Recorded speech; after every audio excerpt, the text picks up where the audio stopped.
Bonjour tout le monde. Bonjour, bonjour. Ouais, je sais, j'ai mute le son, je me suis trompé. Bonjour à toutes et à tous. Bienvenue. Bienvenue, j'espère que vous allez bien. J'espère que vous passez une bonne journée, que vous avez moins mal aux cheveux que moi.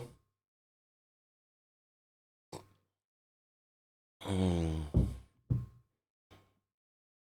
Première fois pour Backseat hier soir. J'étais sûrement la plus jeune. C'était génial. Bah, merci à toi d'être venu, c'est cool.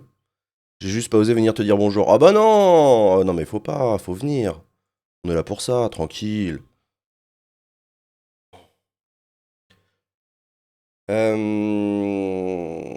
Backseat hier, mais on n'est pas vendredi. T'as vu, ça décale tout dans la tête, hein. Moi, je suis perdu, hein. Je sais plus quelle date on est, hein. Je sais plus comment on tient, hein. Comment participer à Backseat dans le public? Il faut prendre sa place. Point d'exclamation place. Bah là, il n'y a plus Backseat avant septembre. Ou alors, tu peux être membre du club Backseat. Si tu es membre du club Backseat, donc si tu as un abonnement à 15 € par mois, tu peux venir quand tu veux dans le public. Les bières sont gratos. Franchement, c'est un plan bière gratos une fois par semaine. Ça se défend pour 15 balles. Hmm. On n'est pas en week-end ce soir. Non, on n'est pas en week-end ce soir. J'ai des avions de chasse qui passent au-dessus de chez moi. Des vrais avions de chasse, hein, pas des personnes très très belles. Parce que cette année, le 14 juillet, le défilé militaire du 14 juillet ne sera pas sur les Champs-Élysées à cause des Jeux Olympiques. Il sera sur l'avenue Foch. Et l'axe de l'avenue Foch, donc qui est l'axe de vol des avions pour le défilé aérien, survole du coup chez moi. Voilà. Du coup, j'ai des avions de chasse depuis hier là qui passent. Hier, il y avait 4 Alpha Jets de la patrouille de France. Cet après-midi, j'ai revu les Alpha Jets de la patrouille de France. Je crois qu'ils étaient 6 ou 7. J'ai vu 2 Rafales, j'ai vu un Orion. Voilà quoi.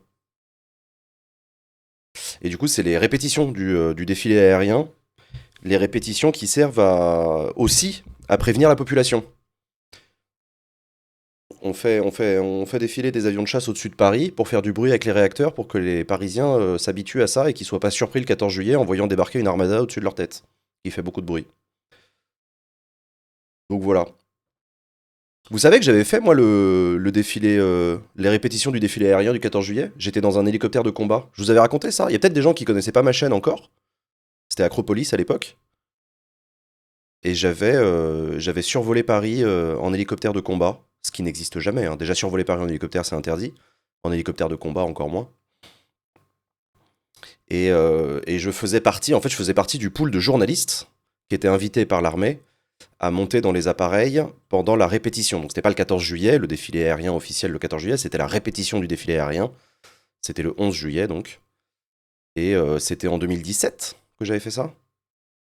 Et donc voilà comment je me suis retrouvé à bord d'un Super Puma, porte ouverte. J'étais face à la porte ouverte et j'ai survolé Paris. C'était trop de la balle.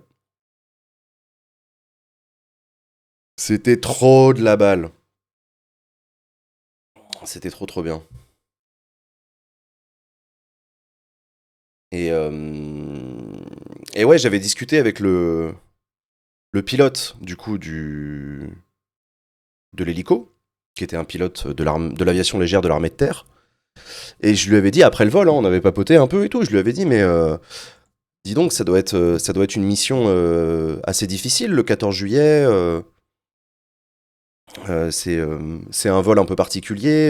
Il y a beaucoup d'avions dans le ciel. Ça doit être difficile. Le mec m'a regardé, m'a dit non, c'est la mission la plus pourrie de l'année. Je lui dis comment ça? Il me dit bah c'est un pauvre vol en ligne droite, en formation et à basse altitude. Moi je suis formé à faire des extractions de militaires blessés de nuit en zone de combat. Autant te dire que le survol des Champs-Élysées, c'est une ligne droite, hein. C'est vraiment de la merde. On est en plein jour, ça n'a aucun intérêt. On se fait chier. J'étais en mode ah ouais, vu comme ça, ouais, je comprends. Ok. Non, non, mais d'accord. Le mec se la pétait un peu. Et en même temps, et en même temps, le mec il est pilote d'hélicoptère de combat. Moi je suis streamer en charentaise. Il y en a un des deux qui a le droit de se la péter un peu quand même.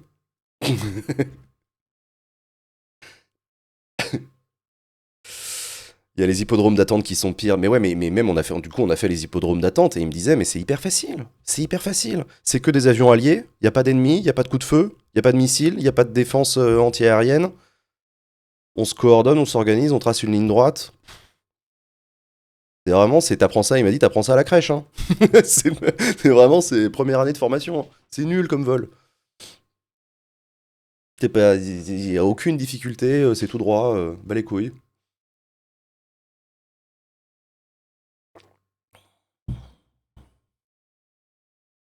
Le mec, c'est en run pacifiste, ouais, c'est ça. Lui, c'est la bagarre. Ah bah, il est formé à ça. Il est formé à la bagarre. Il est pas formé à. Enfin, ouais, bon, bref. Donc, effectivement, c'est assez rigolo. Le vol du 14 juillet, c'est un vol de merde. Pas intéressant, ligne droite. En plein jour. Avec que des avions alliés. Bon.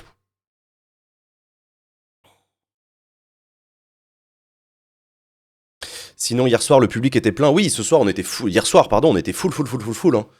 Énorme public backseat. Plus d'une soixantaine de personnes dans le public.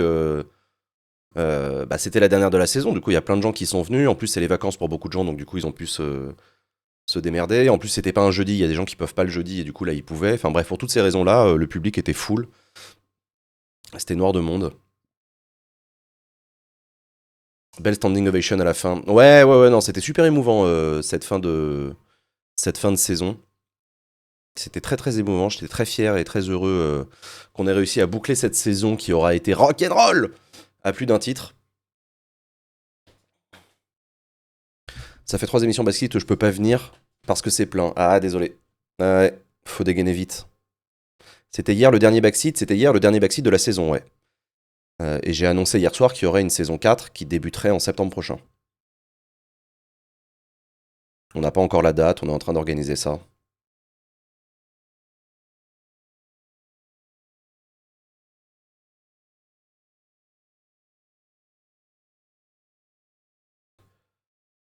Avec Malek, bah ouais, Malek très ému. Malek très très ému.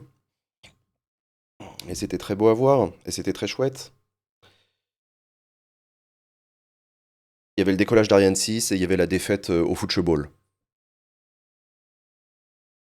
Grosse soirée hier soir. Euh...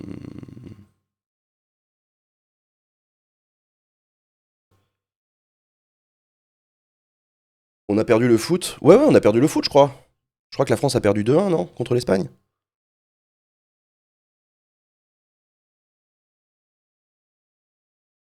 Mm.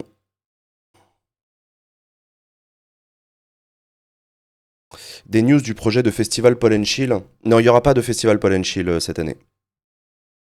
Ça coûte beaucoup trop cher. J'ai pas l'argent. Euh, Et la formule est pas encore top. Donc il n'y aura pas de festival. On n'est pas trop chill en ce moment. Ouais, en plus.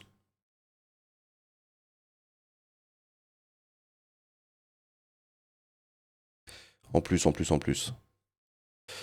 Mais il y aura Backseat. Et ça, c'est cool. Est-ce qu'il y aura un nouveau Premier ministre cette année? Ça, c'est une bonne question. Alors, alors justement, c'est pour ça que j'ai titré La douille de Macron, c'est que Emmanuel Macron semble être en train de consulter en vue de la formation d'un gouvernement de droite qui allierait les républicains aux macronistes. Donc ce qu'il n'a pas réussi à faire pendant 2 ans, il serait en train de réessayer de le faire pour avoir un gouvernement minoritaire, en espérant qu'il ne se fasse pas renverser. Ce que je trouve intéressant dans cette histoire, c'est qu'on a vu que hier à l'Assemblée nationale, il y a beaucoup de députés Renaissance qui s'interrogeaient sur leur positionnement et sur le fait qu'ils rejoindraient ou pas le groupe Renaissance. On a entendu également Sacha Houlier, vous vous souvenez, on l'avait invité sur Backseat, Sacha Houlier, macroniste de gauche, qui souhaite la création d'un groupe social-démocrate qui aurait vocation à faire alliance avec les socialistes, les écologistes et peut-être les communistes dans une coalition minoritaire, qui de toute façon serait minoritaire. Mais ça veut dire que ce sont d'autant moins de députés qui avaliseront un accord avec les républicains.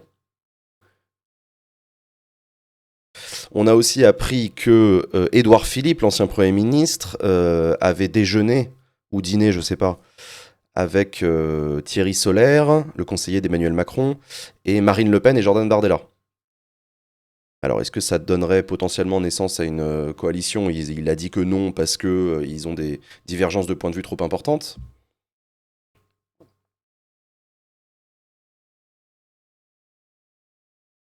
Quoi qu'il en soit, Quoi qu'il en soit, Emmanuel Macron serait en train d'essayer de manœuvrer pour ne pas donner le pouvoir au nouveau Front populaire.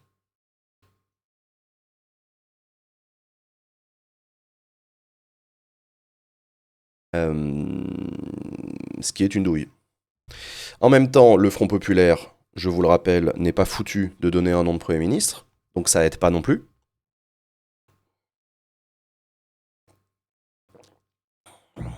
Et quoi qu'il en soit, et quelle que soit la configuration, on se retrouverait avec un gouvernement minoritaire. Et je vous le disais, l'enjeu pour un gouvernement minoritaire n'est pas tant d'obtenir une majorité qu'ils n'ont pas, que d'esquiver des motions de censure. Donc ce qui va se passer pendant les mois qui viennent, c'est que les gouvernements vont tenter de négocier des abstentions sur des motions de censure.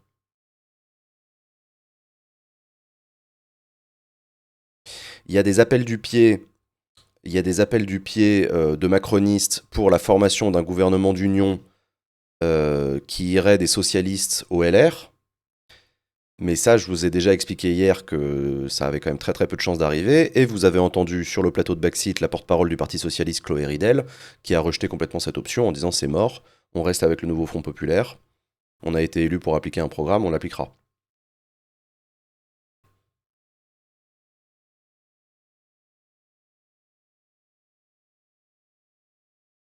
Hmm.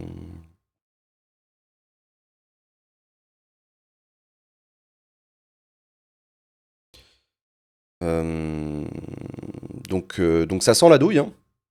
Ça sent la douille, on a parlé de... J'ai entendu parler, alors évidemment, là, c'est tous les commentateurs politiques comme moi s'en donnent à cœur joie, donc on sait pas si c'est des vraies infos ou si c'est des bruits de couloir. Gérard Larcher, le président du Sénat, on a entendu... J'ai même entendu Jean-Louis Borloo, il y a des mecs qui sont allés déterrer Jean-Louis Borloo, le radical, pour en faire un Premier ministre. On a entendu Xavier Bertrand, le très anti-RN Xavier Bertrand. Euh, On a aussi appris aujourd'hui l'élection de Laurent Wauquiez à la tête du groupe des Républicains, qui ne s'appellera plus les Républicains, qui s'appellera la droite républicaine, ce sera le nom du groupe, à ne pas confondre avec le groupe des députés ciotistes, qui s'appelle À droite. Voilà, donc il y a deux groupes. Et du côté des macronistes, ce que je vous disais, c'est que ça va être intéressant à suivre dans les prochains jours, parce qu'il va probablement y avoir plusieurs groupes macronistes. Horizon, c'est sûr, le Modem, c'est sûr, mais peut-être aussi un groupe social-démocrate composé de combien de personnes, j'en sais rien.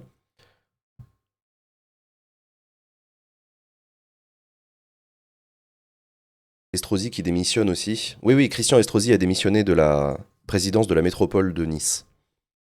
J'ai pas très bien compris pourquoi. Apparemment, c'est le bordel dans sa majorité à la métropole. C'est possible.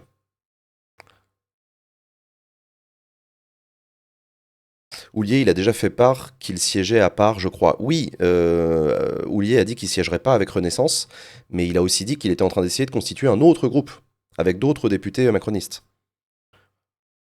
Donc c'est pas juste Sacha Houllier qui va siéger en indépendant non inscrit, c'est Sacha Houllier qui essaye de se mettre à la tête d'une coalition, d'un groupe de macronistes avides de partager le pouvoir avec la gauche.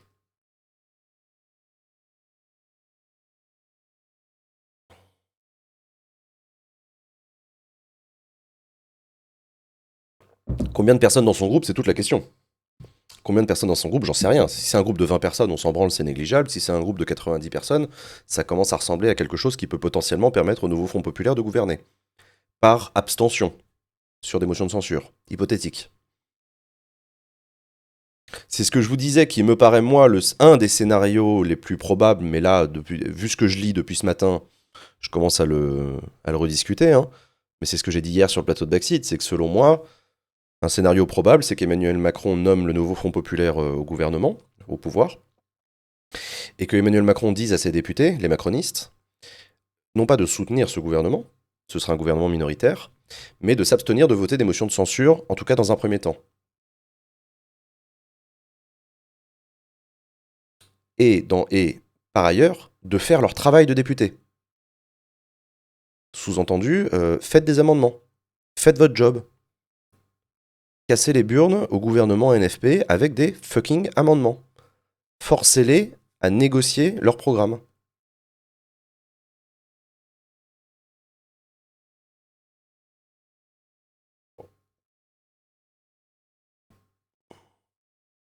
Comment le NFP peut gouverner?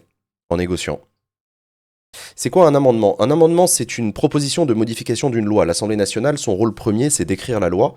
Et la loi, c'est un texte, hein, c'est un putain de document Word à la con, qui est proposé aux députés. Et les députés, pour débattre de la loi, vont proposer ce qu'on appelle des amendements. Donc, c'est des propositions de modification. Tu sais, dans un document Word, quand tu fais un suivi des modifs et que tu fais une modification ou tu fais un commentaire sur le côté, ça te permet de faire un travail collaboratif avec d'autres personnes pour accepter ou pas les modifications du texte.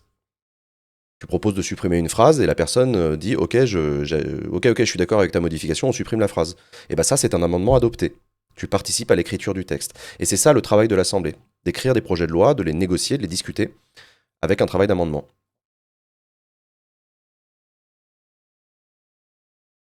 Ensemble serait un groupe dans l'opposition. Si d'aventure le nouveau Front Populaire était appelé à gouverner, oui, le groupe Ensemble serait un groupe d'opposition au gouvernement.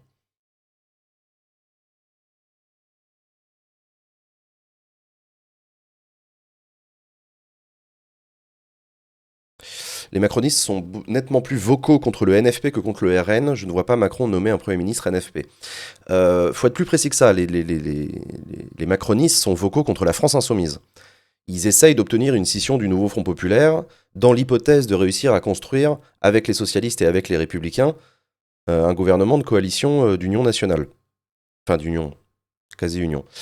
Mais ça n'arrivera pas.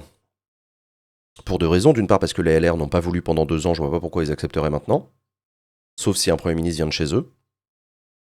Ou proche, genre Darmanin. Et d'autre part, parce que le PS ne veut pas quitter le nouveau Front Populaire. À ce stade.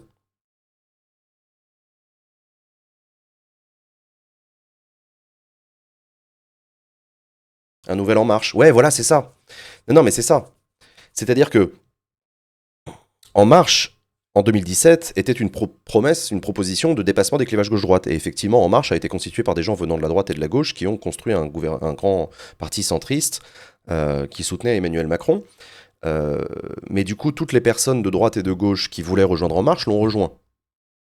Ceux qui sont restés dans leurs partis respectifs, les Républicains à droite et le Parti Socialiste à gauche, bah, c'est des anti-En Marche. C'est des gens qui sont contre cette option-là. Donc je vois pas pourquoi est-ce qu'ils accepteraient de la faire maintenant.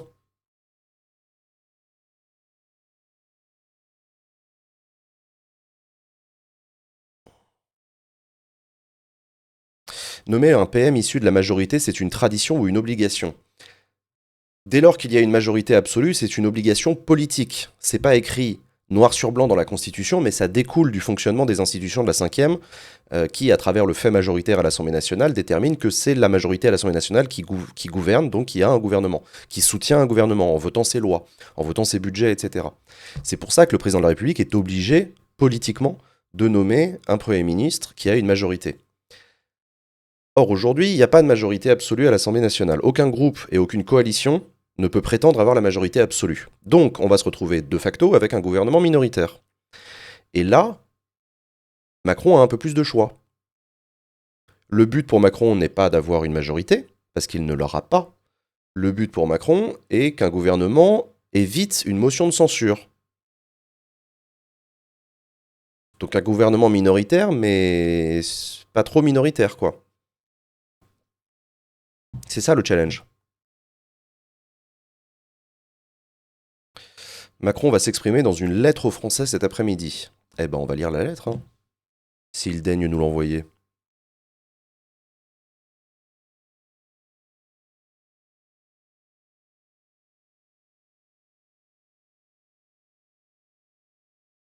Pourquoi le RN ne laisserait pas un gouvernement LR Renaissance? Alors ça, ce serait l'argument Ce serait l'argument du coup de cet hypothétique gouvernement Renaissance LR auquel je ne crois toujours pas, mais admettons, ce serait de dire aux députés RN, attention, vous avez intérêt à soutenir ce gouvernement, ou à minima à ne pas le censurer, parce que sinon l'alternative c'est la gauche. Et les députés RN, vous voulez pas la gauche. Donc préférez Darmanin à Clémence Guettet. Est-ce que les députés RN vont accepter ça? Je pense pas. Les députés RN ils vont dire niquez-vous. On la connaît la douille, on connaît la Macronie, on n'en veut pas, on est opposé, etc.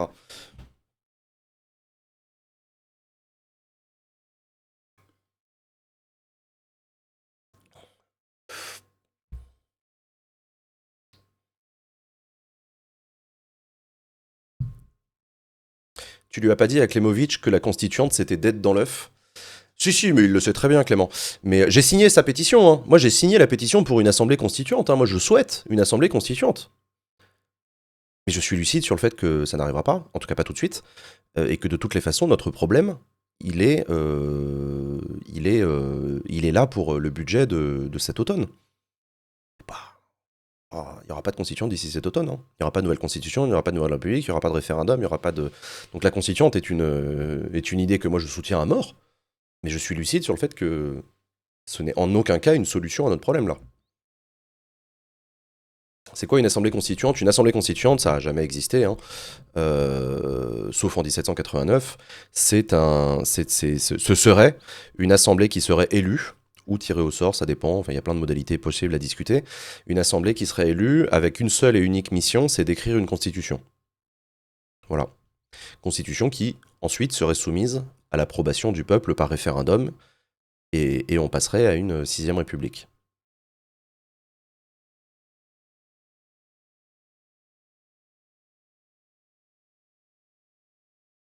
Hmm.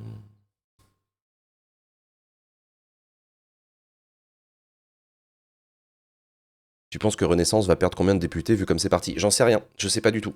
J'attends de voir, je suis comme vous. J'attends de voir ce que Sacha Houlier réussit à faire ou pas avec sa création de groupe social-démocrate.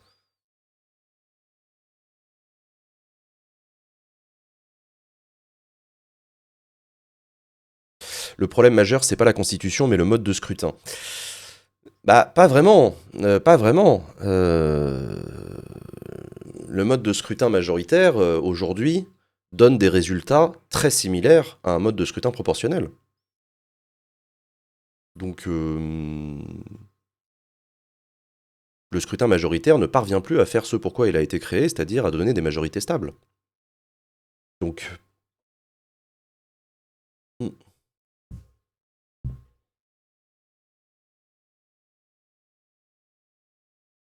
euh, combien de temps Macron peut tenir avec le gouvernement Attal inchangé? De toutes les façons, je vous le disais, un gouvernement n'a de réalité politique que dans sa capacité à agir en faisant voter des lois. Le gouvernement Attal n'a pas de... De toute façon, l'Assemblée nationale ne siège pas en ce moment. Le gouvernement Attal, pour l'instant, il tient juste en tempo, en fait. En tempo, en attendant d'être capable de nommer un autre Premier ministre.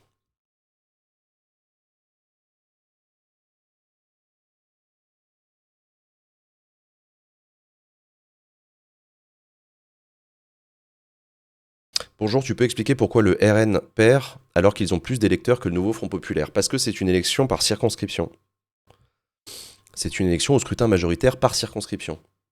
Donc c'est pas le nombre de voix au niveau national qui compte, c'est la capacité à faire élire circonscription par circonscription des députés.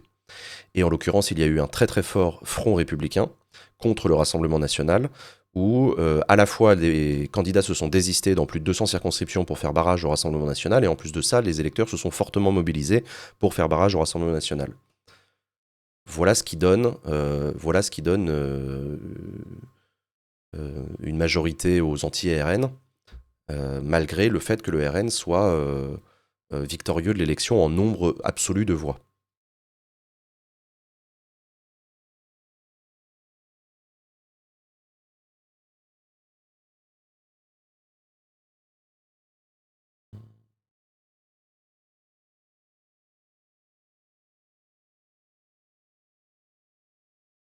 Et ils ont plus de voix aussi parce qu'il y avait plus de candidats RN que Front Populaire. Oui, et effectivement, tu as raison, ça découle de ce que je disais sur les désistements. Vu qu'il y a eu des désistements au second tour, beaucoup d'électeurs n'ont pas pu voter Front Populaire parce qu'il n'y avait pas de bulletin Front Populaire sur la table. Donc mécaniquement, comme le RN était présent au second tour dans quasiment 577 circonscriptions, ils ont mécaniquement eu plus de voix, puisqu'il y avait plus de possibilités de voter RN que de voter nos nouveaux Front Populaire ou Renaissance. Donc c'est aussi pour ça.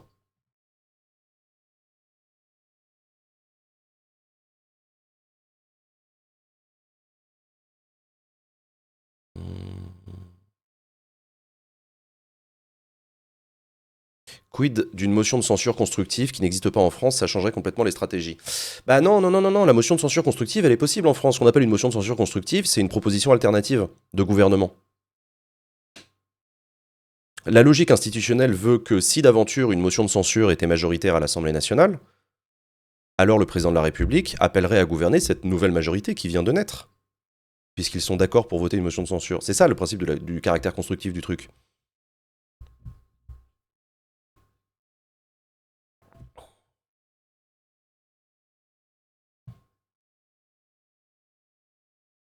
Si une motion de censure est adoptée, alors on doit revoter une assemblée. Non, si une motion de censure est adoptée, on ne doit pas revoter pour une nouvelle assemblée.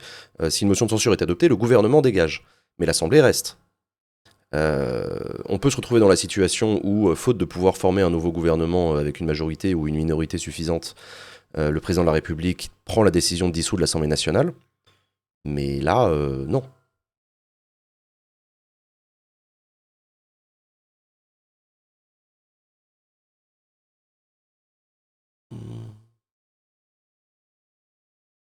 Est-ce que c'est possible de progressivement aller vers un système à l'allemande à base de coalition, comme l'appelle Raphaël Glucksmann? Bah, peut-être que contraint et forcé, c'est ce qui va se passer. Hein. La France n'a pas de culture de la coalition, c'est vrai. Les Allemands l'ont parce qu'ils ont un système politique qui est différent du nôtre. Mais peut-être qu'on va, au pied du mur, apprendre à fonctionner comme ça.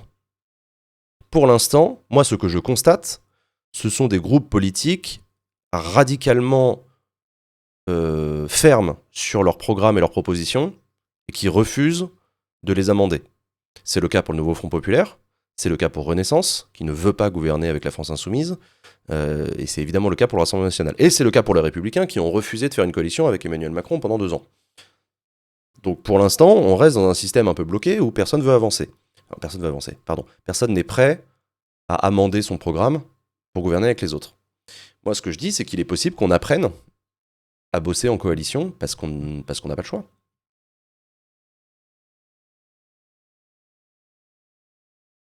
Comment et par qui est prise la décision d'un gouvernement technique? Le président de la République. Le président de la République, constatant le blocage institutionnel à l'Assemblée, peut être amené à nommer un gouvernement technique.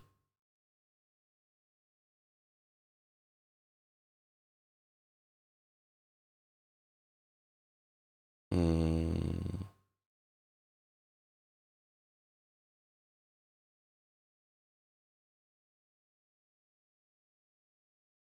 Moi, je pense que les dîners entre Philippe et Le Pen vont former la prochaine coalition. Vous en pensez quoi? Ça pourrait l'indiquer, effectivement, le fait qu'Édouard Philippe accepte d'aller dîner avec Marine Le Pen et Jordan Bardella. Peut-être que ce serait les premiers pas vers une forme de... Peut-être pas de coalition, je pense pas, mais d'abstention sur de votes de motion de censure. Après, quand j'écoute ce que dit Édouard Philippe, a priori, non. Édouard Philippe dit oui, j'ai dîné avec Marine Le Pen, mais j'ai constaté qu'on n'était pas d'accord. Bon, donc on se dirige pas vers une coalition. Pour moi, c'est déjà en soi une compromission incroyable, hein, de la part d'Édouard Philippe, d'accepter d'aller dîner avec Marine Le Pen, mais de ne pas aller dîner avec Jean-Luc Mélenchon.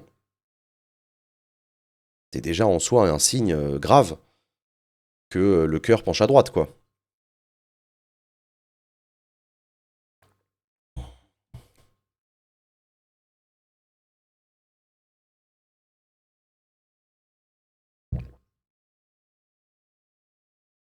Il a proposé un dîner à Jean-Luc Mélenchon? Ah bon? J'ai entendu dire qu'il avait rien proposé du tout à Jean-Luc Mélenchon et qu'il avait juste dit sur des plateaux télé qu'il était prêt à dîner avec n'importe qui. Ce qui est une phrase que tu peux lancer sur un plateau télé très facilement. Oui, je pourrais très bien dîner avec Jean-Luc Mélenchon. Oui, mais le fait est que tu l'as pas fait. T'as dîné avec Marine Le Pen. Excuse-moi. Il y a un moment juste. Oui, moi aussi je pourrais dîner avec n'importe qui, mais c'est pas le sujet.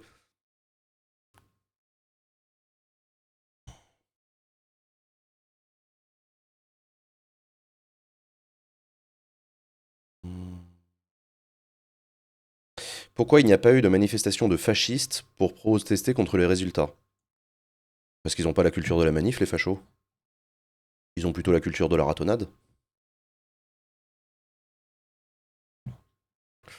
Euh...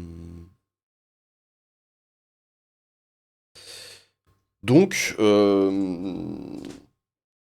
donc la situation semble peu claire. Il semblerait, en tout cas, voilà, c'est l'information de ce jour, d'aujourd'hui, là, il semblerait qu'Emmanuel Macron souhaite éviter de donner le pouvoir au nouveau Front Populaire. Et il essaye de trouver un truc.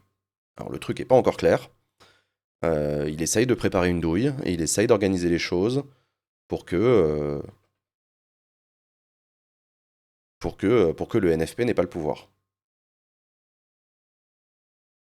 En comptant sur la division du NFP, qui de toutes les façons n'arrivera pas à se mettre d'accord sur un nom de candidat unique en 2027, et qui donc sera potentiellement encore une fois éliminé du second tour. Ça sert à quoi d'être allé voter? Ça a servi à élire des députés, qui aujourd'hui participent aux négociations dont je parle.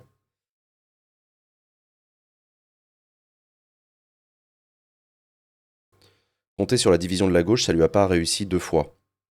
Dans des contextes de scrutin législatif. Je vous rappelle que la NUPES et le Nouveau Front Populaire, ce sont des alliances de partis de gauche qui se mettent d'accord d'abord et avant tout pour ne pas se gêner les uns les autres. C'est pas tant un mariage d'amour qu'un mariage de raison. Je vous rappelle que les partis de gauche sont très divisés en France. On l'a vu pendant les européennes, il y a des vraies divergences de points de vue sur des sujets importants, etc. Mais ils se mettent quand même ensemble aux législatives parce qu'ils y ont intérêt mutuellement. Je lis parfois des gens qui disent ouais, la France insoumise a sauvé les fesses du PS. En fait, l'inverse est vrai aussi. Donc, encore une fois, c'est un mariage de raison. Ils se sont mutuellement sauvés le cul, tous, en disant venez, on se gêne pas les uns les autres dans les circos, sinon on est sûr de tous être morts. Personne n'aura rien à y gagner. C'est ce qui s'était passé en 2017. Je vous rappelle, en 2017, Jean-Luc Mélenchon fait 20% au premier tour de l'élection présidentielle et il se retrouve avec seulement 17 députés. C'est ridicule, 17 députés. Quand t'as fait 20% à la présidentielle, c'est microscopique, tu pèses que dalle. Et pourquoi il s'est retrouvé avec 17 députés, Jean-Luc Mélenchon? Parce que dans toutes les circonscriptions, il y avait d'autres candidats de gauche face à lui.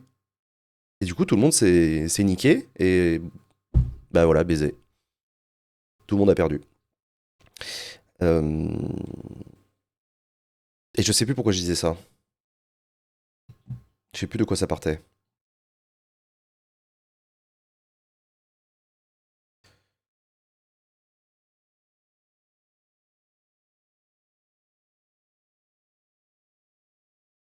LFI a cédé sans Circo quand même. Oui, bah justement, dans le rééquilibrage de l'accord par rapport à la NUPES, le nouveau Front Populaire est davantage socialiste et moins insoumis. On l'a vu dans les résultats des urnes. Non, non, si je disais ça sur la division de la gauche, je disais ça sur la division de la gauche en disant qu'effectivement la gauche se réunit sur des scrutins par circonscription, parce qu'elle en a besoin, mais que par contre au moment de l'élection présidentielle, là la gauche est divisée. Et la gauche présente plein de candidats. Et il se passe la même chose au niveau national que ce qui se passe au niveau des circonscriptions, c'est-à-dire que les candidats de gauche se gênent les uns les autres et s'empêchent d'arriver au second tour. Et c'est ce qui risque de se passer en 2027 où la gauche va être à nouveau divisée.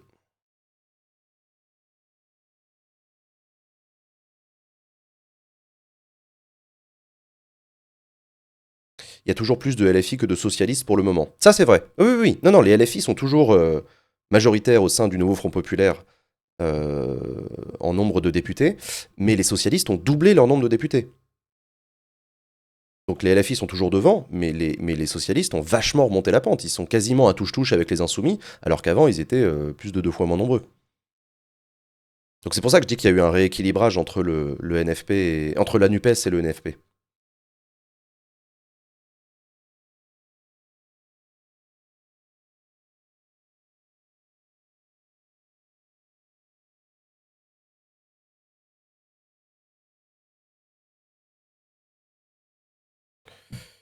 Vauquier est élu président du groupe LR à l'Assemblée. Oui, oui, j'ai appris ça. Laurent Vauquier a été élu président du groupe LR à l'Assemblée. Il va donc jouer un rôle central dans les négociations avec Emmanuel Macron. On a appris aussi que Mathilde Panot avait été réélue présidente du groupe de la France Insoumise. Boris Vallaud a été réélu président du groupe socialiste. Euh, Marc Fesneau a été élu président du Modem, du groupe Modem, oui, pas étonnant. Les écolos, je sais pas. Est-ce que c'est Cyrielle Châtelain à nouveau?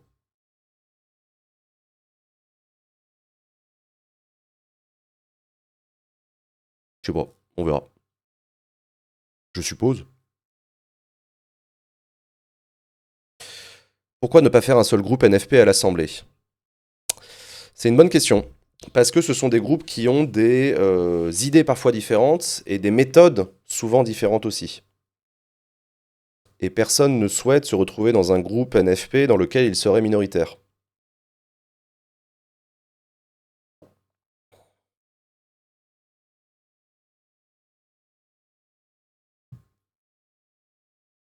Hmm.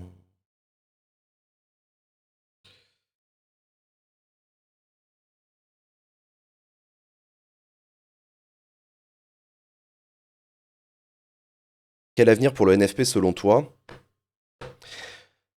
Tout va dépendre de ce que fait Emmanuel Macron. Si Emmanuel Macron fait une douille et décide de nommer un Premier ministre de droite en espérant faire une alliance avec LR, voire une partie du RN, le NFP va être uni comme un bloc, va être soutenu par un mouvement de contestation populaire, etc. Et on verra ce qui se passe en 2027. Euh, Si Emmanuel Macron nomme le NFP au pouvoir, on verra combien de temps tient l'attelage.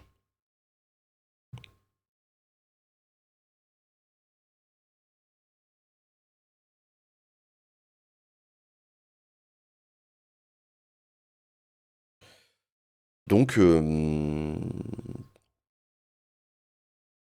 donc on verra. Pas de NFP au pouvoir, ils n'ont pas de majorité. Alors pour être précis, ils ont une majorité relative.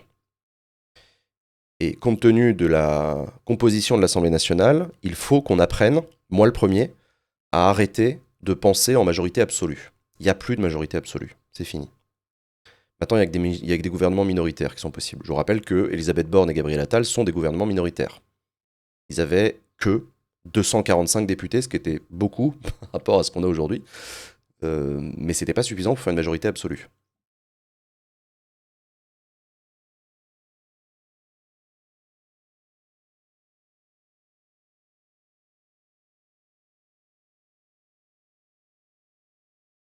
Le RN vise la présidentielle, quel intérêt pour eux de faire alliance? Je suis d'accord avec toi.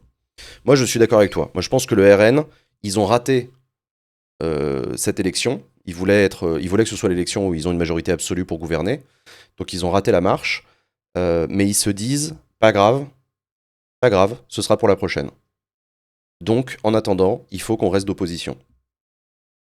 Je pense que le RN n'a pas intérêt à se compromettre dans une coalition et qu'ils ont intérêt à rester dans l'opposition pour apparaître aux yeux des électeurs comme une alternative et remporter 2027.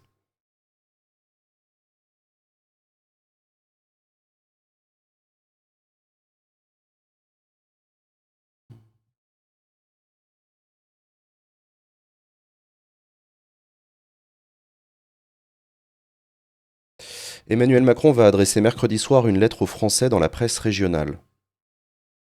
Bon, bah ce sera ce soir.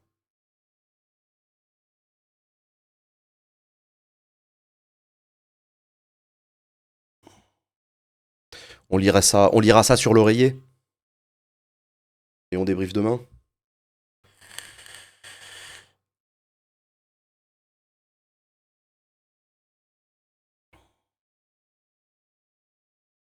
Fin d'après-midi d'après Libé.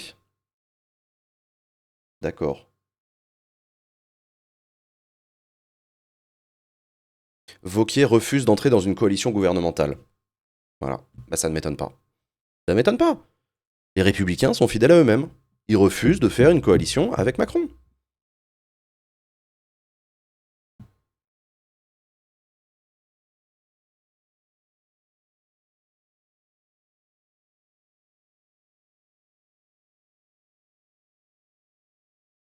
Hmm.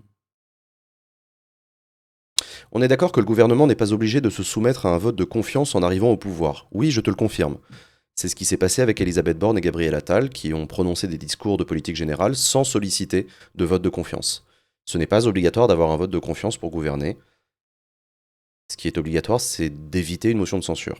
Et jusqu'à présent, Elisabeth Borne et Gabriel Attal les ont évités. Aujourd'hui,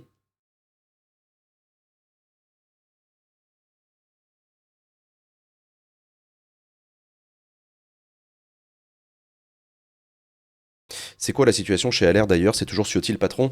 Je sais pas quelle est la situation dans le parti politique Les Républicains. Éric Ciotti est le président d'un groupe de députés à l'Assemblée nationale qui s'appelle À droite, qui soutient le Rassemblement national. Et il y a un autre groupe de députés LR anti-RN, présidé par Laurent Wauquiez. Euh, voilà la situation parlementaire pour les LR. En revanche, le parti politique.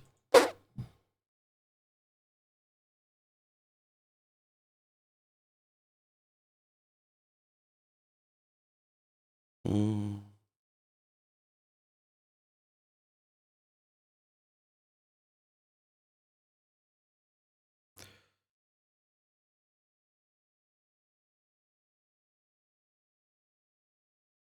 J'ai peut-être dit dans ce cas, désolé, mais si Macron attend que l'Assemblée se rassemble et voit si elle vote une motion de censure, il se passe quoi? Il pourrait.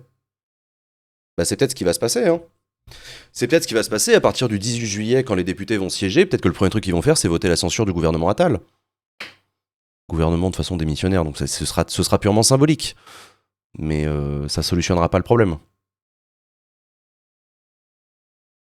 Non, moi je vous dis, je continue à m'accrocher à l'idée qu'Emmanuel Macron va nommer le NFP au pouvoir, même si je suis un foutu de vous dire qui sera le Premier ministre, parce que même le NFP est un foutu de vous le dire. Et je pense que Macron va négocier avec le NFP pour que les députés macronistes s'abstiennent de voter une motion de censure. En tout cas, dans un premier temps.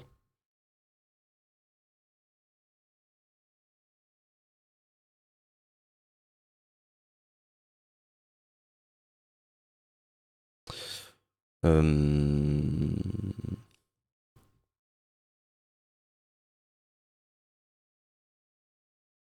Et peut-être que la négociation passera par le fait qu'il faut des ministres macronistes dans ce gouvernement NFP. Peut-être que ce sera ça la condition. En disant vous voulez pas vous faire dégager? Eh ben vous acceptez d'avoir quelques ministres à nous. Comme ça scelle notre alliance. Et là, à ce moment-là, on aura une coalition. J'ai beaucoup de mal à imaginer une coalition.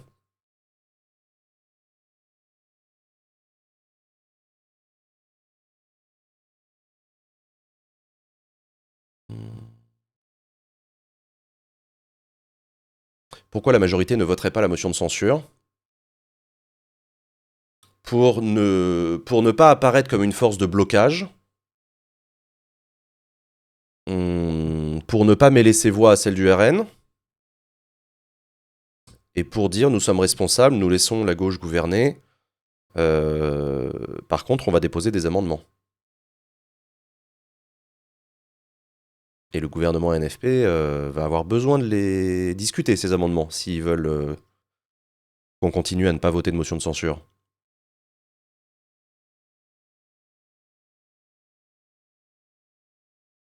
Quelques ministres macronistes, mais en gardant le programme du NFP.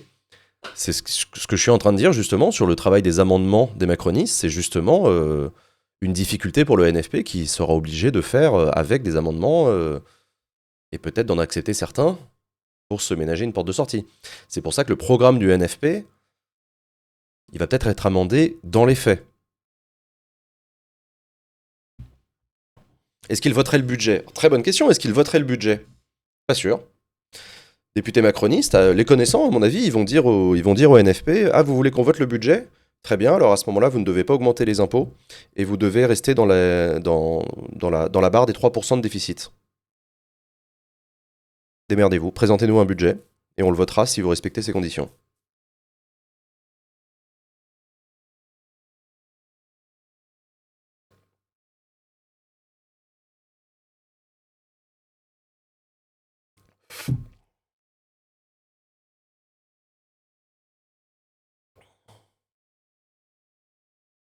T'as parlé de l'aile gauche macroniste qui menace de créer un groupe à part. Oui, oui, j'en ai parlé. C'est Sacha Houlier notamment qui était venu sur le plateau de Backseat, qui est en train de manœuvrer pour créer un groupe social-démocrate au sein de la Macronie, un groupe qui serait favorable à une coalition avec les socialistes, les écolos, les communistes, mais pas les insoumis.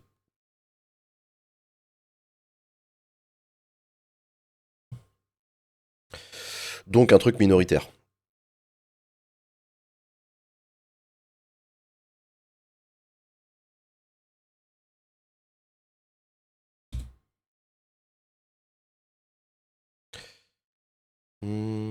La lettre est sortie? Ah!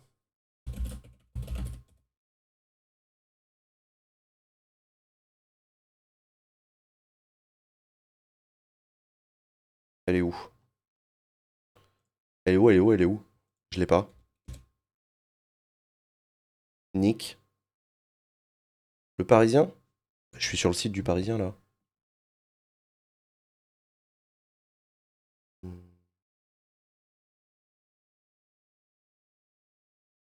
C'est sur le direct sans doute.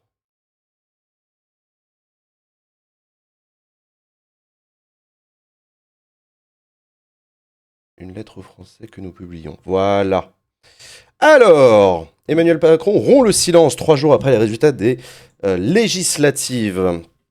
3 jours après les élections législatives anticipées, le président de la République rompt le silence dans une lettre aux Français que nous publions avec les autres titres de la presse quotidienne régionale. Chères Françaises, chers Français, le 30 juin et le 7 juillet dernier, vous vous êtes rendus aux urnes en nombre pour choisir vos députés. Je salue cette mobilisation, signe de la vitalité de notre République, dont nous pouvons, me semble-t-il, tirer quelques conclusions. Il semblerait, oui. D'abord, il existe dans le pays un besoin d'expression démocratique. C'est vrai. Ensuite, si l'extrême droite est arrivée en tête au premier tour avec près de 11 millions de voix, vous avez clairement refusé qu'elle accède au gouvernement. C'est vrai. Enfin, personne ne l'a emporté. C'est une question de point de vue. Aucune force politique n'obtient seule une majorité suffisante et les blocs ou coalitions qui ressortent de ces élections sont tous minoritaires. C'est vrai. Divisés au premier tour, unis par les désistements réciproques au second, élus grâce aux voix des électeurs de leur ancien adversaire, c'est vrai, là ils pensent au NFP et aux macronistes, seules les forces républicaines représentent une majorité absolue. Dans la bouche d'Emmanuel Macron, force républicaine, ça exclut LFI. La nature de ces élections, marquées par une demande claire de changement et de partage du pouvoir, les oblige à bâtir un large rassemblement. Okay. Président de la République, je suis à la fois protecteur de l'intérêt supérieur de la nation et garant des institutions et du respect de votre choix. Eh ben, nomme un gouvernement NFP alors. C'est à ce titre que je demande à l'ensemble des forces politiques se reconnaissant dans les institutions républicaines, l'état de droit, le parlementarisme, une orientation européenne et la défense de l'indépendance française, d'engager un dialogue sincère et loyal pour bâtir une majorité solide, nécessairement plurielle, pour le pays. Les idées et les programmes avant les postes et les personnalités, ce rassemblement devra se construire autour de quelques grands principes pour le pays, de valeurs républicaines claires et partagées d'un projet pragmatique et lisible, et prendre en compte les préoccupations que vous avez exprimées au moment des élections. Il se garde bien de les lister. Parce que là, moi cette phrase, elle est complètement creuse. Hein. Enfin, n'importe quel parti rentre là-dedans. Oui, d'accord. Elle devra garantir la plus grande stabilité institutionnelle possible. Dixit, le mec qui a dissous il y a 20 jours. Il est sérieux, lui? Elle rassemblera des femmes et des hommes qui, dans les traditions de la Ve République, placent leur pays au-dessus de leur parti, la nation au-dessus de leur ambition. Ce que les Français ont choisi par les urnes, le Front républicain, les forces politiques doivent le concrétiser par leurs actes. C'est à la lumière de ces principes que je déciderai de la nomination du Premier ministre. Cela suppose de laisser un peu de temps aux forces politiques pour bâtir ces compromis avec sérénité et respect de chacun. D'ici là, le gouvernement actuel continuera d'exercer ses responsabilités, c'est normal, puis sera en charge des affaires courantes comme le veut la tradition républicaine. Oui, ça c'est normal. Plaçons notre espérance dans la capacité de nos responsables politiques à faire preuve de sens de la concorde et de l'apaisement dans votre intérêt et dans celui du pays. Notre pays doit pouvoir faire vivre, comme le font tant de nos voisins européens, cet esprit de dépassement que j'ai toujours appelé dans mes vœux. Voilà, on y vient. Emmanuel Macron rêve et appelle de ses vœux une alliance du PS aux Républicains qui n'arrivera pas. Votre vote impose à tous d'être à la hauteur du moment, de travailler ensemble. Dimanche dernier, vous avez appelé à l'invention d'une nouvelle culture politique française. Pour vous, j'y veillerai. En votre nom, j'en serai le garant. En confiance, Emmanuel Macron. Cette lettre ne dit rien. Cette lettre ne dit rien. Emmanuel Macron appelle les forces républicaines à travailler ensemble. Super, la belle affaire. Euh, Tout ça pour ça. Franchement, ça va. C'est pas la peine d'envoyer une lettre. Hein. Tu peux faire un tweet.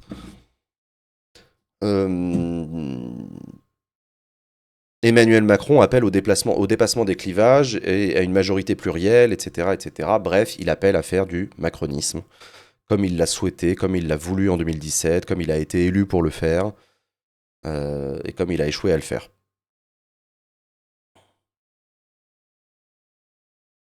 Il met la pression sur les partis en disant attention, si vous jouez trop le jeu de la tambouille et que vous refusez de bosser ensemble, ça voudra dire que vous réfléchissez plus à vos ambitions personnelles qu'à l'intérêt du pays.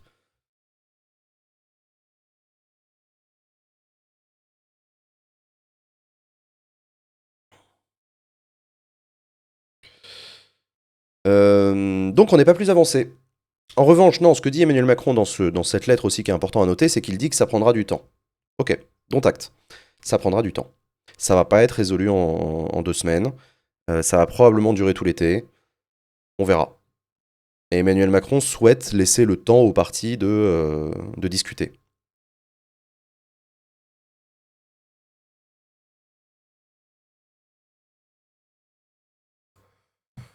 Et il parle d'une nouvelle culture politique, ça je suis d'accord avec lui. Vous avez appelé à l'invention d'une nouvelle culture politique française. Ça c'est vrai, effectivement, on se retrouve en France dans une situation de gouvernement minoritaire, avec ou pas des coalitions, ce qui n'est pas dans l'habitude de la culture politique de la cinquième.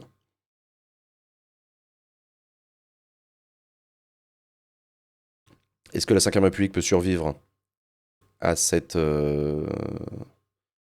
à cette nouvelle culture? Je ne sais pas.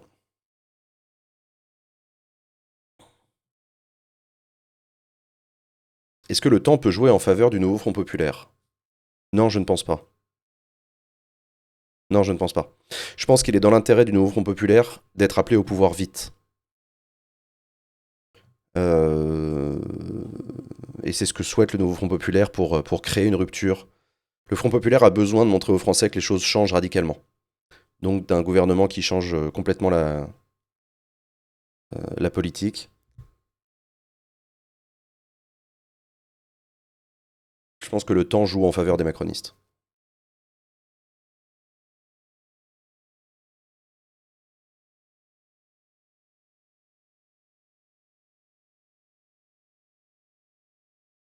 Si l'honnêteté veut montrer ce changement radical, il va pas laisser passer l'été.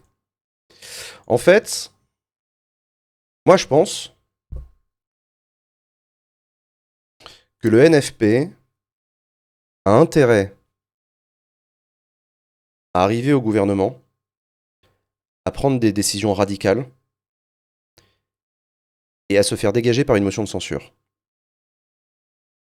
Ce qui leur permettra de retourner devant leurs électeurs en disant regardez l'alliance RN macroniste qui ne veut pas que nous prenions des décisions pour vous, que nous allions dans votre sens, etc.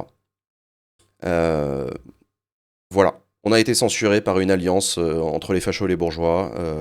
On est la vraie gauche, etc. Machin. On a essayé, on n'a pas réussi parce qu'ils ne veulent pas votre intérêt, etc., etc., etc. Et le NFP redevient un groupe d'opposition.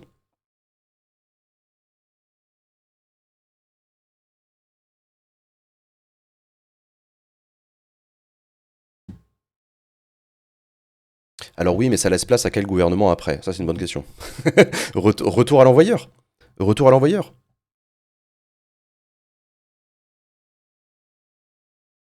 Retour à l'envoyeur, on se retrouve dans la même merde. Et c'est reparti pour un gouvernement technique ou une alliance chelou avec les LR qui continuent à ne pas voter les lois. Le RN d'opposition aussi. Le RN, lui, il a intérêt. Le RN a intérêt soit à un gouvernement NFP, soit un gouvernement technique qui ne fait rien, soit un blocage institutionnel total. Parce que dans tous les cas, ils pourront aller devant les Français en disant regardez, on est l'alternative. Regardez toutes ces magouilles là, regardez tous ces politiques qui discutent, qui piapiatent, etc.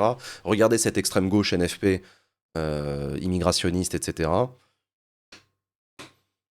Le RN, pour moi, reste un parti contestataire qui a intérêt à la bordélisation du paysage politique, hein. Ils en tirent les marrons du feu, donc.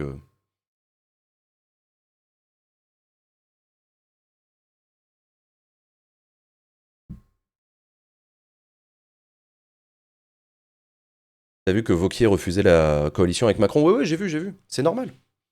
C'est normal. Les Républicains sont dans leur droite ligne, ligne qu'ils ont tenue pendant 2 ans. Ah non, non, les Républicains n'ont pas intérêt à rejoindre le Titanic macroniste. À être une force d'appoint du macronisme, sûrement pas.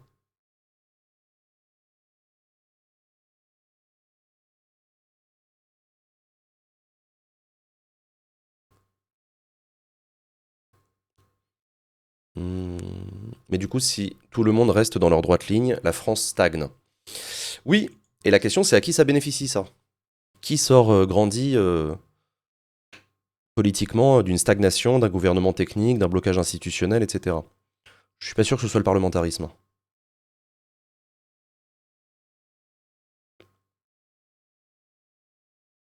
Le RN sans doute, ouais.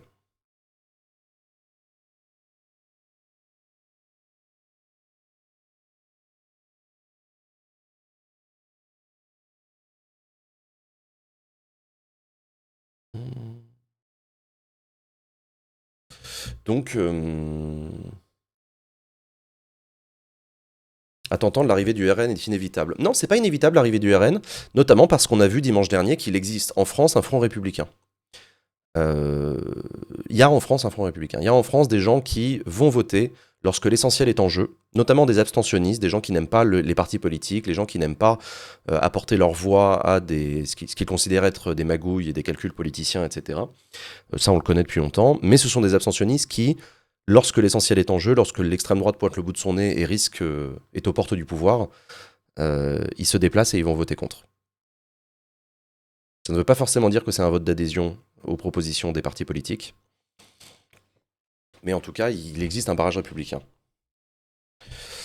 Après, à la présidentielle, le barrage républicain, je vous rappelle qu'il a fonctionné à 2 reprises pour élire Emmanuel Macron, mais que la deuxième fois, il est passé à 55% Emmanuel Macron. C'était pas, c'était pas non plus un front républicain phénoménal, hein. 58%? La deuxième fois? Ok, d'accord. Je crois que c'était 55. 2027 fait peur. Ah bah là, on se dirige vers un 2027 avec une extrême droite unie derrière Marine Le Pen, une gauche divisée, et une Macronie probablement divisée aussi, hein, avec 2 candidats au moins.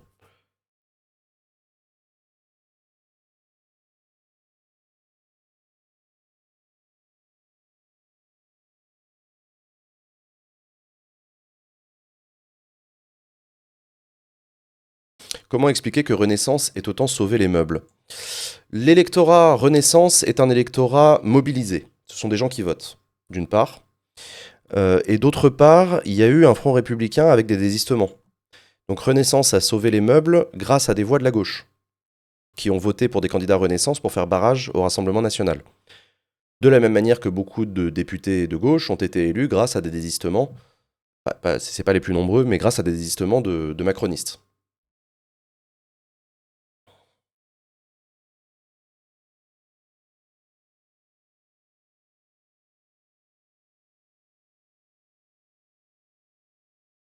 Il espérait quelle situation Macron avec sa dissolution? Je comprends toujours pas. Moi non plus. Emmanuel Macron a perdu. Emmanuel Macron, sa dissolution est un échec. Il voulait que ce soit un exercice de clarification, ce n'est pas le cas. Euh, il voulait hypothétiquement s'en sortir avec une majorité, ce n'est évidemment pas le cas, il perd 100 députés.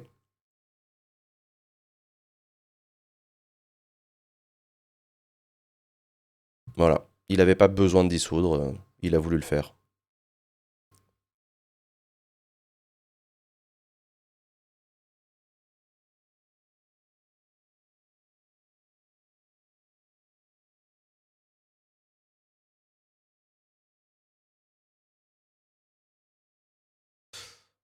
Euh, on a toujours dit que l'abstention favorisait le RN, mais les européennes et le premier tour des législatives ne prouvent-ils pas le contraire? Alors, il y a une mutation de l'électorat.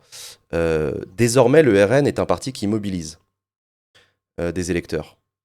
Pendant très longtemps, on disait que l'abstention bénéficiait au RN parce que, en négatif, ça faisait monter les partis contestataires comme le RN. Euh, En réalité, aujourd'hui, on constate que le RN est un parti qui récolte beaucoup de suffrages de gens qui se déplacent pour aller voter avec enthousiasme pour soutenir son programme. Son programme ou ses idées ou ses leaders.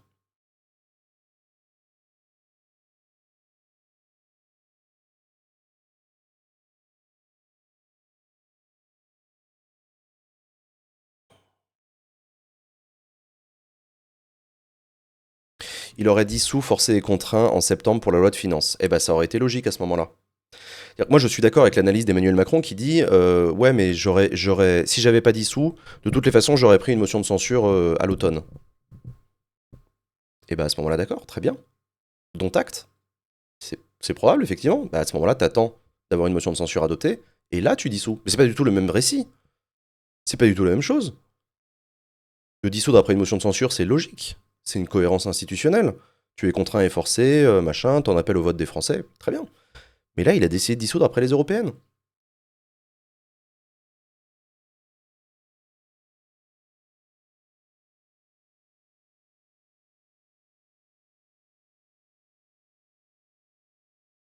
Hmm.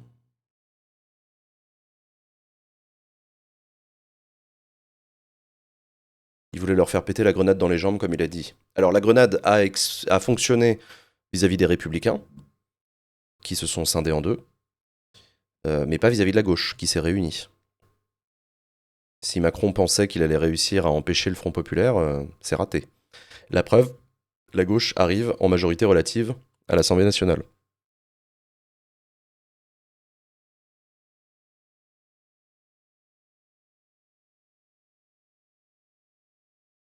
Les grenades, c'est pas très précis, exactement. Et il a sans doute fait exploser son parti. Oui, je suis d'accord. Il a sans doute réussi à créer une scission au sein de son propre parti.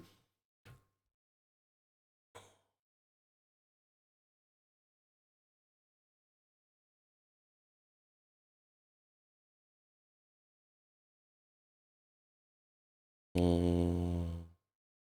L'extrême droite aussi s'est reconstituée en quelque sorte avec la fin de Zemmour. Absolument, ouais, ouais. L'hypothèse Zemmour comme un élément de dislocation de l'extrême droite n'a pas fonctionné.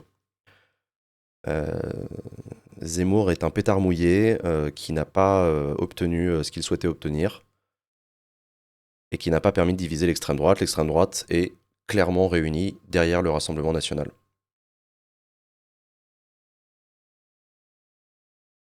Il y a des chances que Renaissance explose. Oui, visiblement, Sacha Houlier, aujourd'hui, qui est un député macroniste de l'aile gauche de la Macronie, est en train de tenter de créer un groupe de députés social-démocrates qui seraient amenés à soutenir un gouvernement de gauche. Euh, donc peut-être que c'est une scission. Moi, ce qui m'intéresse aussi, c'est la question de l'émancipation des députés macronistes. Est-ce que les députés macronistes vont continuer à obéir à l'Élysée ou est-ce qu'ils vont estimer que maintenant ça suffit, ils répondent plus au coup de sifflet?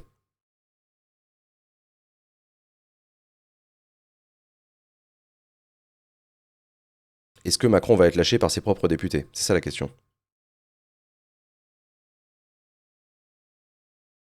Je sais pas.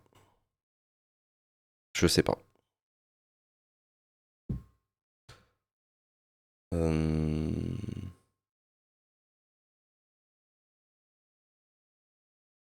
Pareil pour Mélenchon et ses députés LFI. Ah non, non, non. Ah non, non, non, non. Non, non, Mélenchon, il a un groupe stable à l'Assemblée nationale, hein, avec plus de 70 députés. Mathilde Panot a été réélue présidente du groupe LFI, et les quelques députés qui ont été réélus malgré la purge ne siégeront pas avec la France Insoumise, et sont en train de voir où est-ce qu'ils siégeront, et ils essayent de créer des trucs et tout.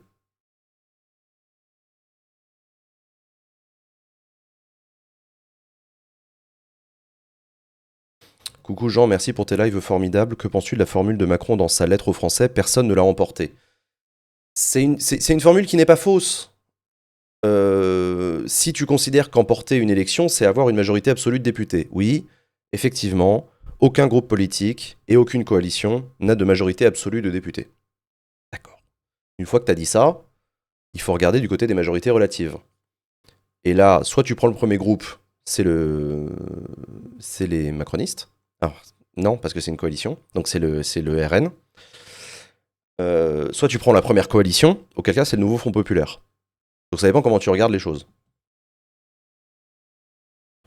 S'il est, s'il est peu possible, s'il est, s'il est difficile de dire qui a gagné cette élection, il est par contre facile de dire qu'il a perdu. C'est le Rassemblement national, qui n'a ni majorité absolue, ni majorité relative, et qui arrive même en troisième position.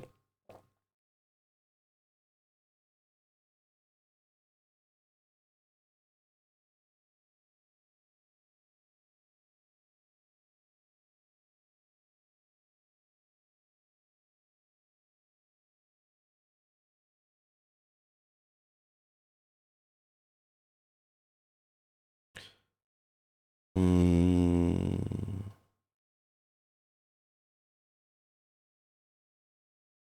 Oui, mais premier groupe quand même, le RN. Oui, le RN est le premier groupe numériquement à l'Assemblée nationale, mais ce n'est pas la première coalition.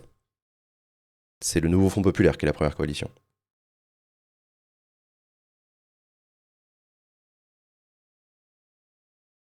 Les ciotistes vont faire un groupe du coup, oui. Oui, oui, les députés ciotistes, donc les députés LR qui soutiennent le RN, ont un groupe à l'Assemblée nationale qui s'appelle À droite. C'est le nom du groupe. Et ils ont, je sais plus combien de députés. Une vingtaine.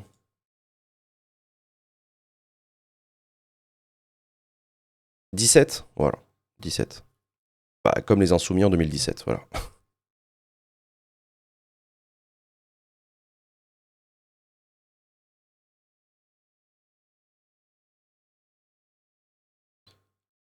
Hmm.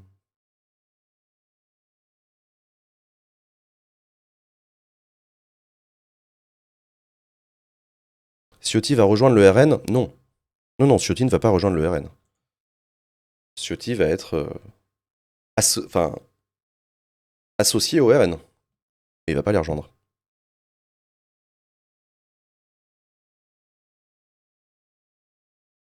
Hmm.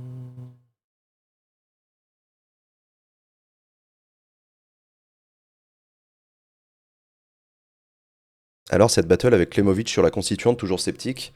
Ah non, non, mais moi j'ai signé la pétition de Clément, hein. Moi je suis pour une assemblée constituante. Je suis méga pour. Ça ne résoudra pas le problème. À court terme. Notre problème là, il est à court terme.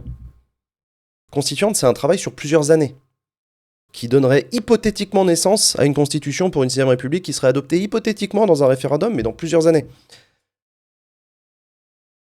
Mais ça change rien, la constituante, elle travaille en parallèle de l'Assemblée nationale. Si d'aventure elle était votée. Moi je suis méga favorable à une constituante, hein, let's go.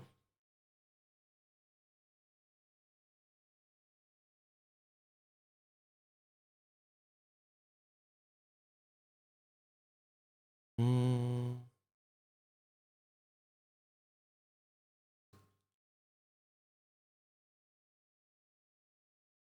Pourquoi est-ce que le problème serait plus à court terme? Parce que là, on cherche un gouvernement pour maintenant. On cherche un gouvernement pour voter un budget à l'automne prochain. Dans le cadre d'une assemblée qui vient d'être élue et qui ne va pas pouvoir être dissous avant un an. Donc, je veux dire, les enjeux politiques immédiats ne seront pas du tout réglés par une constituante qui ne travaillera pas à ça. Travaillera à autre chose, à écrire une constitution.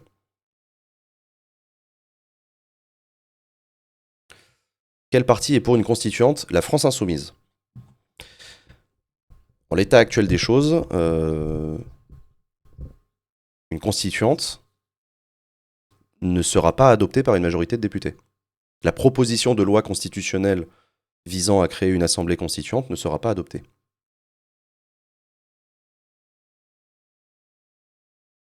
C'est d'autant plus facile de signer la pétition.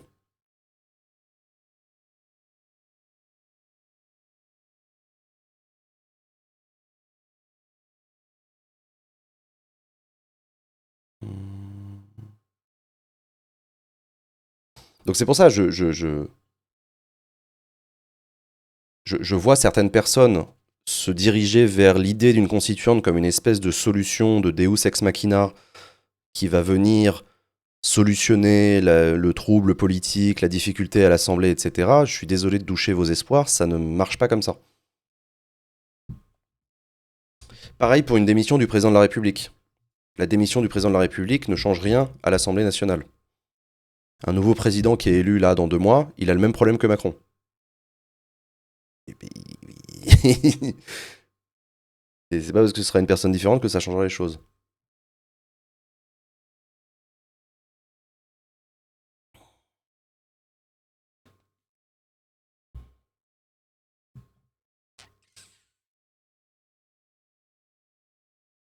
Ce serait quoi la solution? Mais il n'y a pas de solution. Là. Il n'y a pas de solution. Soit un gouvernement technique qui ne sera pas censuré parce qu'il expédiera les affaires courantes et se bornera à ne faire que ça. Soit, comme je vous le disais, un nouveau front populaire au pouvoir qui se fait dégager par une motion de censure. Soit un nouveau front populaire au pouvoir qui ne se fait pas dégager par une motion de censure par les macronistes qui préfèrent jouer de leurs amendements pour empêcher l'application du programme du nouveau front populaire. Soit une coalition droite-extrême droite, j'y crois pas. Soit une coalition socialiste macroniste LR, j'y crois pas non plus. Voilà. Il y a plein de solutions. Aucune n'est satisfaisante. Mais je ne fais pas tant un exercice de réflexion pour définir ce qui est de l'ordre du désirable et ce qui me ferait plaisir. J'essaye de regarder ce qui relève du possible.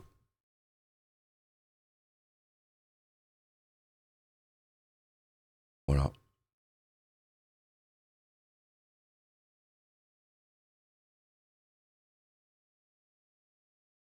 Mon meilleur scénario, c'est le NFP au pouvoir, avec une abstention des macronistes sur des motions de censure, dans un premier temps.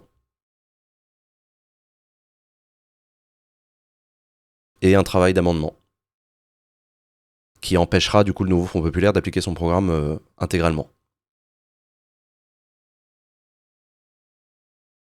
Je pense que ce serait ce qui respecterait le mieux la volonté des électeurs,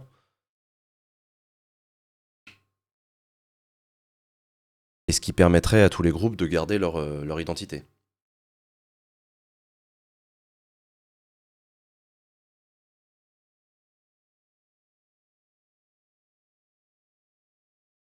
Et d'ailleurs, moi, je considère que ce serait un déni de démocratie que de ne pas nommer le nouveau Front Populaire au pouvoir. Ou de ne pas leur proposer une alliance. Charge au NFP de la refuser, s'ils le souhaitent. Ça, c'est leur problème.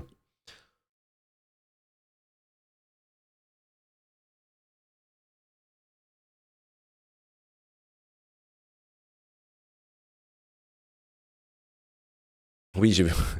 Il y a plein de... Alors, moi, ça m'amuse beaucoup. Vous vous doutez bien, parce que j'ai un sens de l'humour extrêmement développé. Je vois beaucoup de gens de gauche se mettre à rêver de 49-3 pour gouverner. Comme dirait Clément Viktorovitch, mes gauchistes sûrs, dans le chat. Euh, c'est les mêmes, c'est exactement les mêmes qui, depuis 7 ans, hurlent à chaque fois qu'il y a un 49.3 qui est utilisé. Et là, en 24 heures, ils sont devenus partisans du 49.3 en disant: ah, mine de rien, c'est pas mal, ça permet de se sortir de la crise. Bah, tu m'étonnes.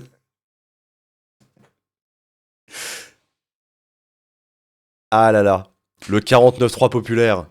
Ouais, mais c'est pas pareil. C'est pas pareil. Parce qu'il y a le mauvais 49.3, et puis il y a le bon 49.3. Tu comprends? Euh...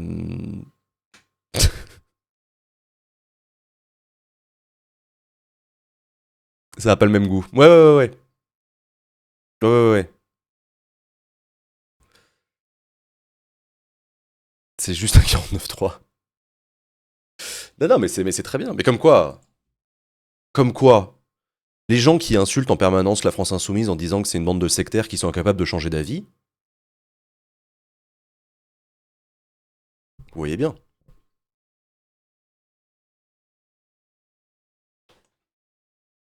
Tout à fait capables de changer d'avis.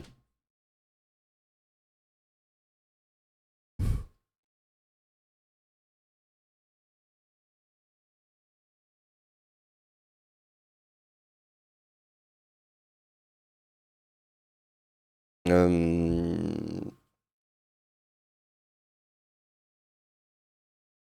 Je viens tout juste de tomber sur un tweet avec cette blague. Ah, moi j'ai quitté Twitter donc c'est pas moi. J'ai pas tweeté. Retournement de veste? Oh non, faut pas utiliser des gros mots tout de suite. C'est pas un retournement de veste, c'est une adaptation nécessaire de mes opinions compte tenu de la situation exceptionnelle qui appelle à des solutions exceptionnelles.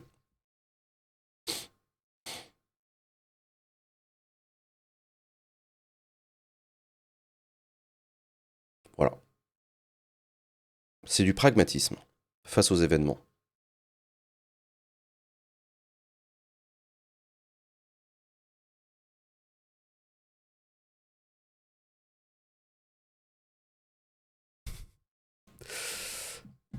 Mais c'est ça le jeu.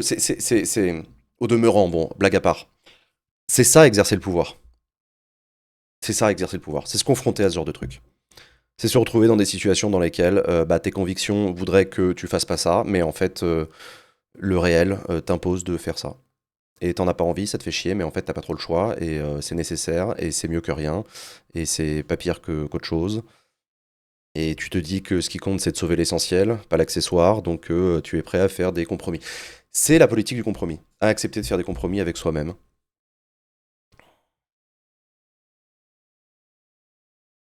Le pouvoir corrompt. Bah oui, le pouvoir corrompt. Mais il n'y a que les esprits purs qui ne seront jamais corrompus par rien. Parce qu'ils ne gouverneront jamais. Si tu fuis le pouvoir par principe et que tu ne le veux pas et que tu ne l'exerceras jamais, que tu n'auras jamais de bilan, etc., c'est sûr, tu ne seras jamais confronté à l'exercice, donc tu garantiras ta pureté et tu ne seras pas corrompu par le réel.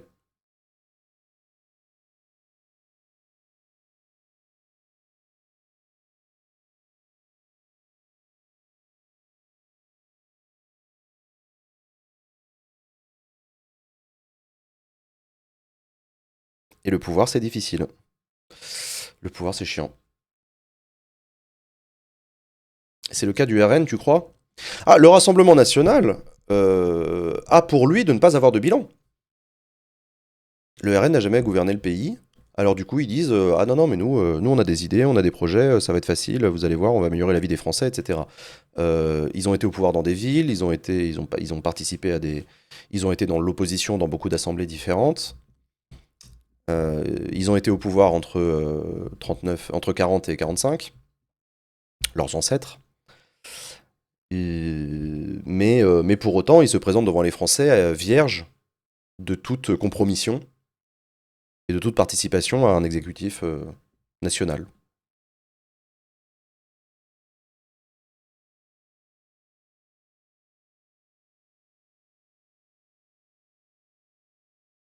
La même pour LFI. La même pour LFI, pour une grande majorité de leurs députés, effectivement, qui n'ont jamais gouverné. Jean-Luc Mélenchon, lui, a réussi à faire oublier à tout le monde qu'il avait gouverné. Jean-Luc Mélenchon a été un responsable socialiste pendant des décennies, grand défenseur de François Mitterrand, membre d'un gouvernement de gauche pluriel qui a privatisé des entreprises. Euh, Mais comme Jean-Luc Mélenchon, à partir de 2005, a incarné la gauche du non à la Constitution et l'opposition à François Hollande, et qu'il a décidé de quitter le Parti Socialiste en 2008, il s'est refait une virginité politique, et aujourd'hui, il est effectivement rejoint par beaucoup de gens qui considèrent que Jean-Luc Mélenchon n'a jamais gouverné, etc.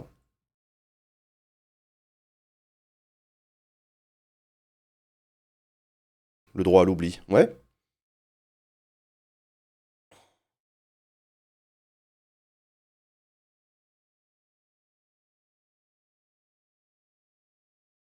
Il a dit oui à Maastricht. Ouais, ouais, il a dit oui à Maastricht. Il a voté oui au référendum de 92 sur Maastricht. C'était des années cheloues où il était proche du camp Rocard.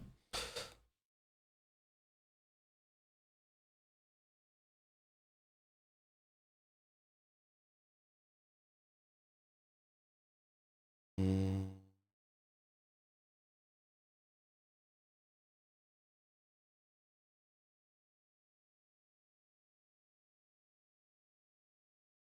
Vauquier dit accepter l'idée d'un accord législatif avec Ensemble. Mais non, mais tu déconnes, il a dit l'inverse ce matin. Je comprends plus rien, moi. Alors, Laurent Vauquier rejette l'idée.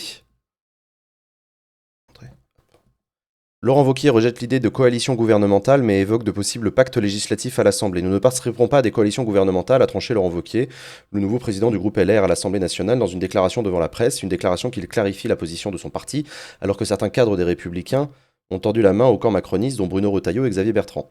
Nous ne croyons pas que l'on peut répondre à la crise d'un pays par une combinaison d'appareils, estime le député LR de Haute-Loire, qui évoque la nécessité d'un travail sur le fond permettant de rassembler un maximum de Français en apportant des réponses positives sur la base de propositions de fond sur lesquelles nous devons œuvrer. Compliqué.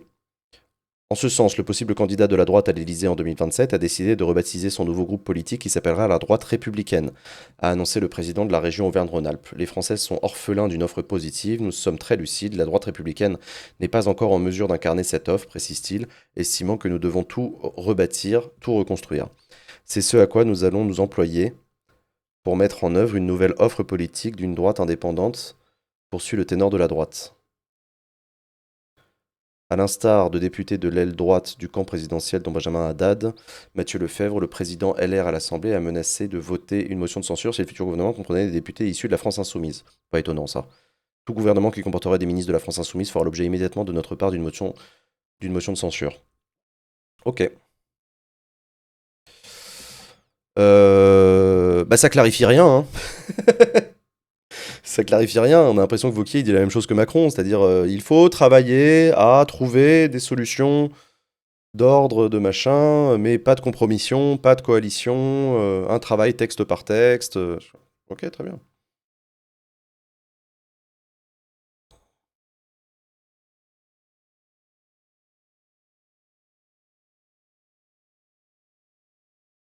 T'as lu la lettre de Macron? Ouais, ouais, on l'a lu tout à l'heure, la lettre de Macron, ouais.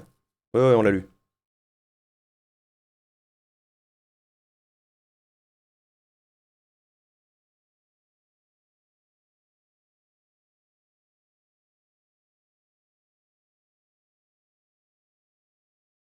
Euh,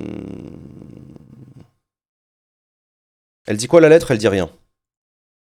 La lettre de Macron ne dit rien. Emmanuel Macron dit des banalités en disant qu'il faut travailler à trouver des majorités de projets avec les forces républicaines qui le veulent bien. C'est un vœu pieux, c'est un appel du pied. Pas très intéressant.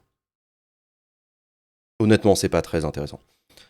Euh, Mais je maintiens ce que je dis sur le fait que Macron n'a pas complètement perdu la main.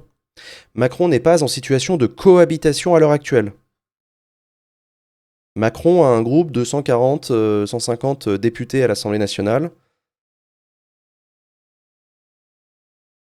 ce qui le laisse au centre du jeu dans la constitution d'hypothétiques coalitions ou de majorités de projets.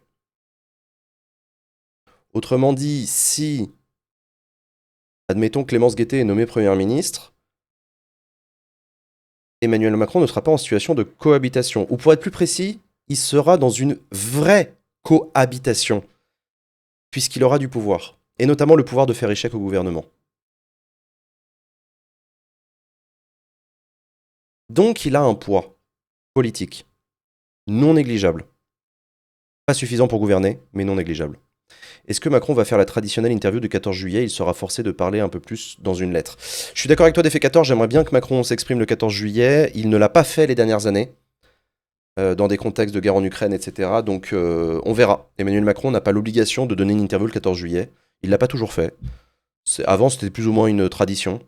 Mais en général, c'est une tradition aussi de faire une interview le 14 juillet pour aborder spécifiquement les sujets internationaux et défense.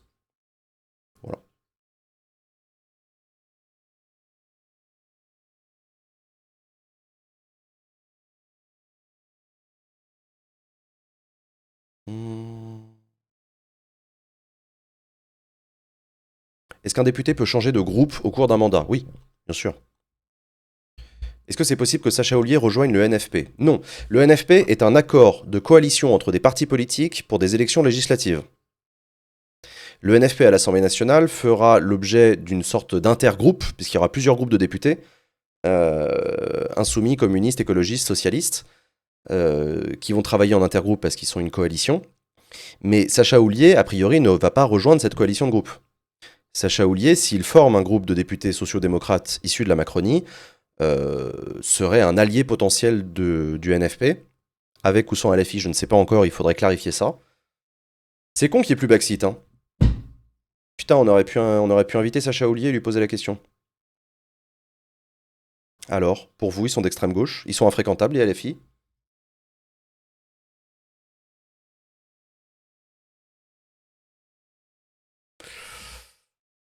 SMS-le. Vas-y. Hop.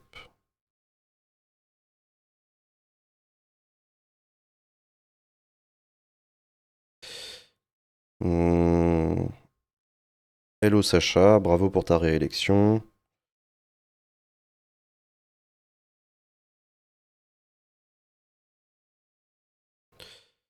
J'ai hmm,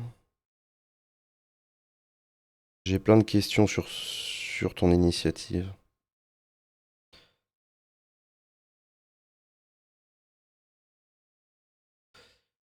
De créer un nouveau groupe.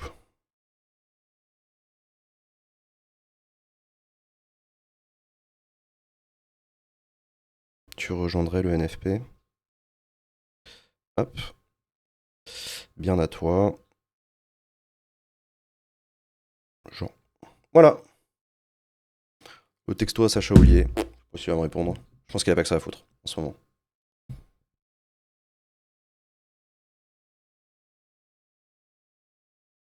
Tu peux résumer ce qui se passe avec Macron à nouveau?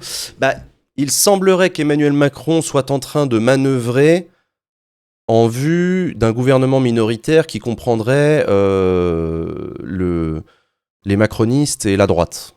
Alors jusqu'où la droite, oui ou non au Rassemblement national. Il y a eu un dîner entre Édouard Philippe et le Rassemblement national. Bon, donc on se dirigerait plutôt vers ça.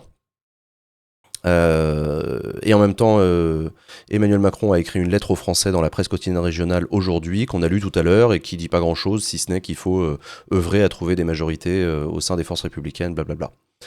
Donc voilà où on en est aujourd'hui à date. Et je rappelle que le nouveau Front Populaire n'est toujours pas foutu de donner un nom de Premier ministre, ce qui ne va pas dans son sens.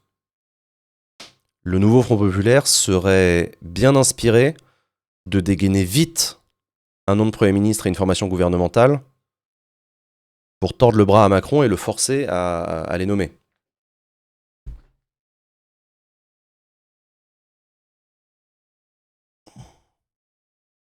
Comme je le comprends, il refuse un gouvernement minoritaire. Bah, il n'a pas le choix.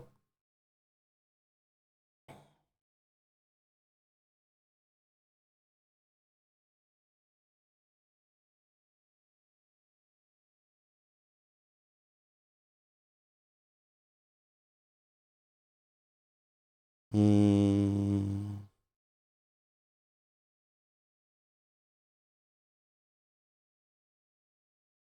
Pourquoi le nouveau Front Populaire ne font pas juste un vote interne vite fait au final? Parce que la France Insoumise serait minoritaire dans ce vote et ça les arrange pas. Et qu'en plus la France Insoumise n'aime pas trop ça les votes. Mais surtout parce que tu peux pas voter sur une composition gouvernementale, ça doit se négocier. C'est pas juste le Premier ministre qui compte, c'est aussi la composition du gouvernement, qui tu mets à quel ministère et tout, donc t'as besoin de l'autorité d'un Premier ministre.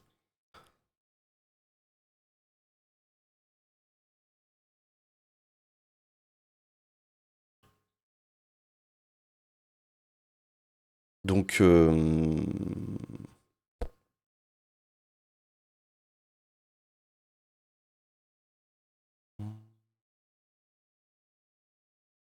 vote à choix multiples, ouais. Donc non, non, non, non, c'est la difficulté qu'a le nouveau Front Populaire aujourd'hui, c'est qu'ils n'arrivent pas à se mettre d'accord sur un nom de Premier ministre, et quand bien même ils se mettraient d'accord, le Premier ministre en question n'aurait pas l'autorité suffisante pour composer son gouvernement librement. Principe d'une coalition, tu me diras, hein. C'est le jeu. Ah merde, mon écouteur il est pété. Ah, c'est bon.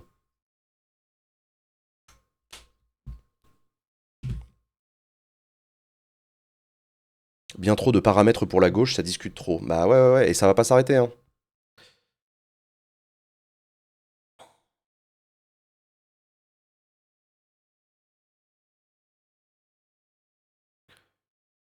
Euh, Mais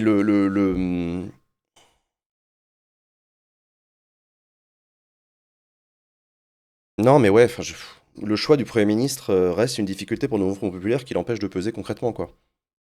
La coalition Ensemble LR, tu y crois? Non, j'y crois pas.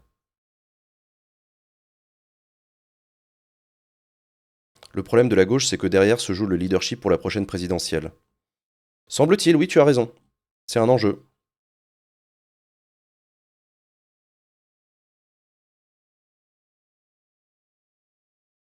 Ça représente quoi les affaires courantes que le gouvernement actuel doit gérer? Les affaires courantes, c'est le fonctionnement habituel des ministères, en fait. C'est l'organisation logique des choses, c'est des décrets minimum pour nommer des préfets, des recteurs d'académie, enfin, pour faire tourner la machine normalement. Euh, le déblocage de budget pour faire face à des incendies en forêt, je sais pas, c'est ouais, c'est le fonctionnement habituel de la machine de l'État sans réforme. Tu fais rouler la machine, quoi. Tu prends les décisions minimales qui s'imposent juste pour faire tourner la boutique.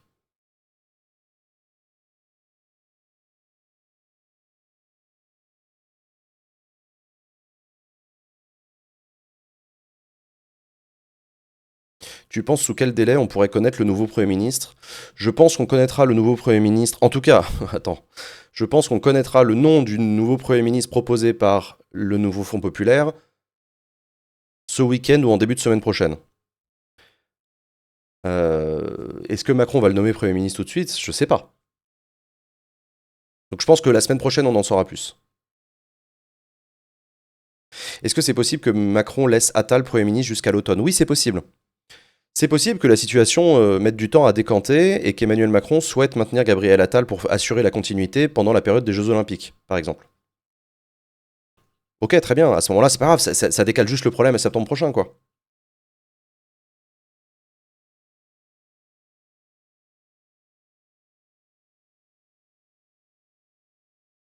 Est-ce que c'est pas un gros déni de démocratie? Bah non, parce que il est difficile d'interpréter ce qu'a dit la démocratie, c'est ça que je veux dire. C'est pas un déni de démocratie de maintenir un gouvernement temporaire, technique, pendant qu'une assemblée n'est pas foutue de se mettre d'accord. Pour que la démocratie parle, il faut que l'assemblée parle. Et là, l'assemblée, elle est bloquée, elle y arrive pas.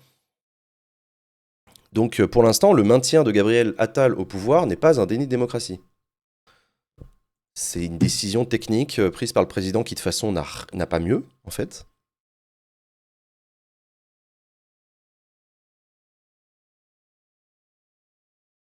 Et de toute façon, c'est un gouvernement qui ne fera rien. Ce sera un déni de démocratie de ne pas nommer un Premier ministre NFP que le NFP a désigné comme son candidat. Ça, ce sera un déni de démocratie. La première coalition à l'Assemblée nationale présente un nom de candidat, le président de la République doit le nommer Premier ministre. S'il ne le fait pas, c'est un déni de démocratie. Ça, je suis d'accord. Après, ce Premier ministre pourra se faire dégager par une motion de censure, ce ne sera pas antidémocratique, au contraire. Mais on retournera dans le même problème. Mais il n'y a pas de nom, exactement. Il n'y a pas de nom à l'heure actuelle de Premier ministre du NFP. Donc pour l'instant, c'est pas antidémocratique de ne pas le nommer puisqu'on ne sait pas qui c'est.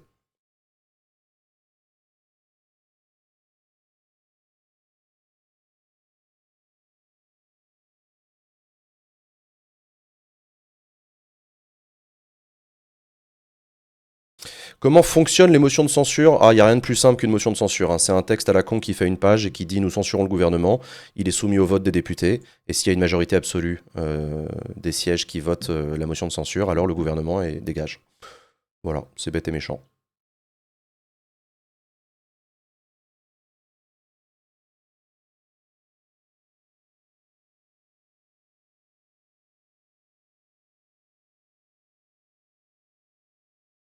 il faudrait que le RN ne vote pas les motions de censure contre le NFP. Alors ça, faut pas trop y croire, hein. Le RN votera les motions de censure et déposera même des motions de censure contre un gouvernement NFP.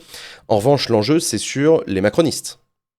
Et c'est pour ça que moi, je vous redis que ma théorie perso, c'est qu'Emmanuel Macron va nommer le nouveau Front Populaire au pouvoir et va dire aux macronistes de ne pas les censurer tout de suite.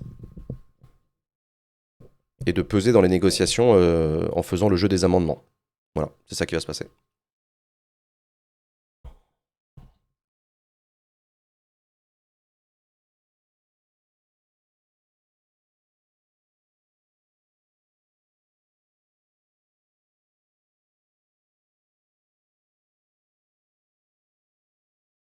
Après, techniquement, la France a plus voté à droite qu'à gauche. Ce serait pas antidémocratique de mettre un Premier ministre de gauche? Bah, de toute façon, on aura la réponse vite, puisqu'il y aura potentiellement une motion de censure. Donc, effectivement, je suis d'accord avec toi, l'Assemblée nationale penche plus à droite qu'à gauche. Ça, c'est vrai. C'est pourquoi je dis qu'un gouvernement de gauche sera minoritaire et aura beaucoup de mal à faire passer ses textes. Je vous rappelle que l'enjeu pour un gouvernement, c'est pas tant d'avoir son cul vissé sur un siège de ministre, on s'en branle. Ce qui compte, c'est de pouvoir changer les choses, mettre en œuvre un programme. Et aujourd'hui, le nouveau Front Populaire n'a pas les moyens politiques de mettre en œuvre son programme. Alors il pourra potentiellement se retrouver au gouvernement, mais on verra sur les votes des lois et les amendements, ça va être très très dur pour la gauche.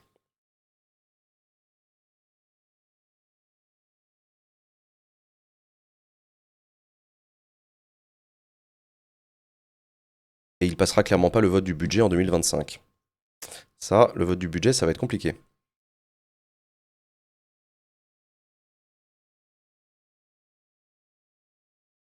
Combien de temps le NFP peut tergiverser avant de proposer un nom? Bah, il n'y a pas de délai maximal, hein, donc ça peut être infini.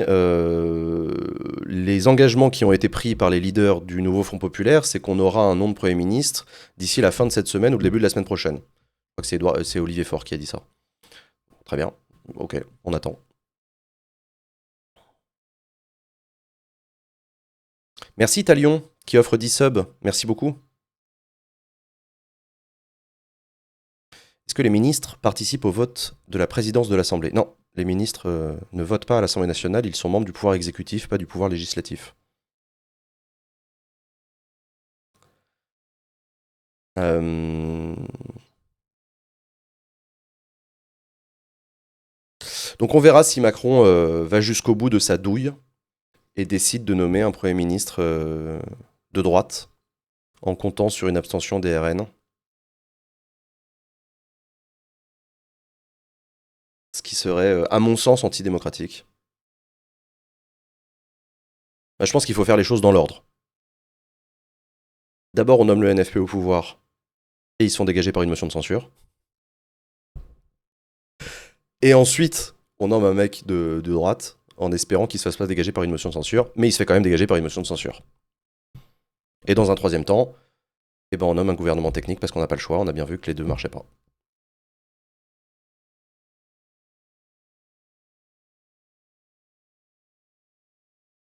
Voilà, c'est mon plan pour les 5 prochains mois.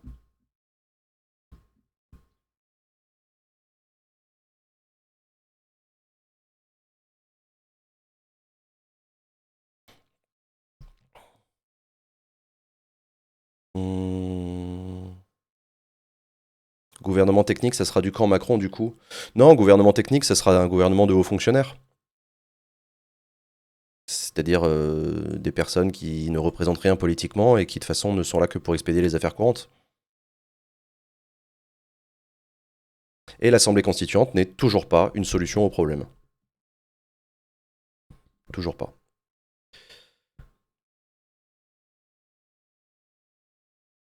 Tu vas partir en vacances quand même? Ouais, je vais essayer de prendre des vacances, ouais, quand même, il y a un moment, ça va.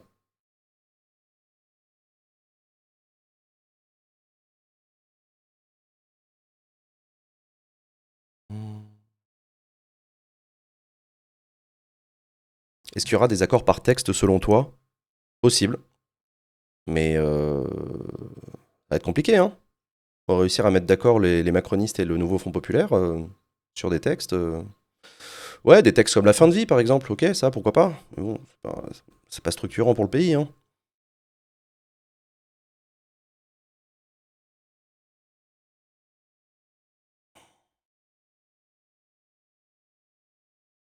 Est-ce que pour toi, Macron redissoudra dès qu'il le peut?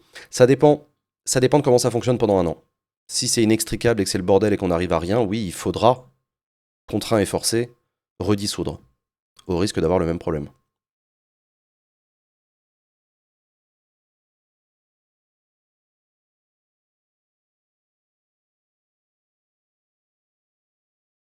Un appel à la constituante de gauche te semble possible? Ah non, mais l'appel à la constituante, il existe déjà. J'ai signé la pétition, je suis pour la constituante. Je rêve d'une constituante dans ce pays, j'adorerais. Let's go, allons-y. Ça ne solutionnera pas le problème qu'on a aujourd'hui. C'est un autre projet pour autre chose, pour plus tard, pour changer de république, etc. Mais ça ne change rien au fait que là, on peut pas dissoudre avant un an.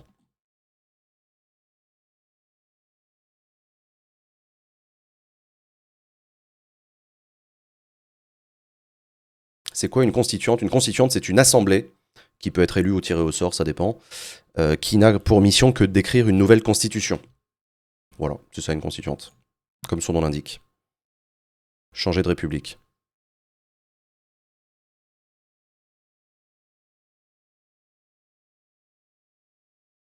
Hmm.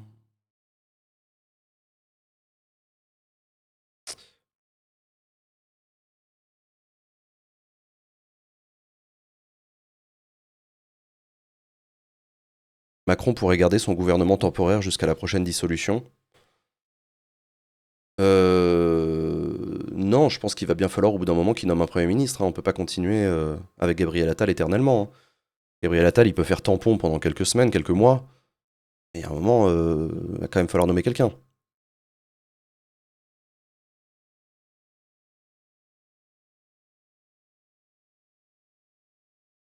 Est-ce que la constituante est définie dans la Constitution ou c'est un processus en marge? C'est pas défini dans la Constitution, la constituante.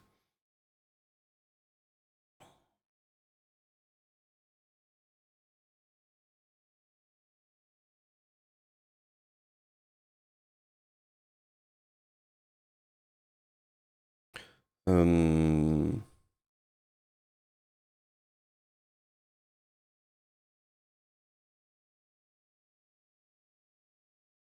La Belgique a vécu longtemps sans gouvernement, pourquoi pas la France? La Belgique a tenu 2 ans sans gouvernement, avec un gouvernement technique. C'était pas une situation souhaitable. Et c'était pas souhaité par les Belges. Et ça a énervé tout le monde. Personne n'était content. C'est une vue de l'esprit, c'est une vue de France que de croire que les Belges, ah bah regarde, on peut très bien vivre sans gouvernement, ça marche. Non. Ça, c'est un point de vue extérieur qui a l'impression que tout se passe bien. En interne, ça se passait très mal. Ça fonctionnait aussi pour une raison, c'est que la Belgique, c'est un système quasi fédéral, hein, avec des régions qui ont des pouvoirs absolument énormes, qui font tourner la boutique. Euh, mais du reste, personne en Belgique n'était content de la situation de blocage institutionnel. Les choses n'avançaient pas. Il n'y avait pas de réformes qui étaient menées. Il y avait besoin de mener des réformes de l'avis de plein de gens. Donc ni les entreprises, ni les associations, ni les syndicats n'étaient contents, ni les politiques. Donc non, c'était pas une situation enviable, hein.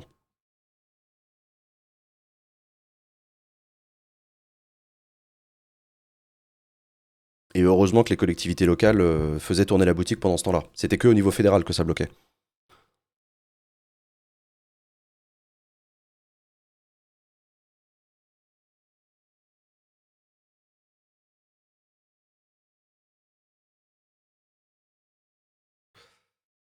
Hmm.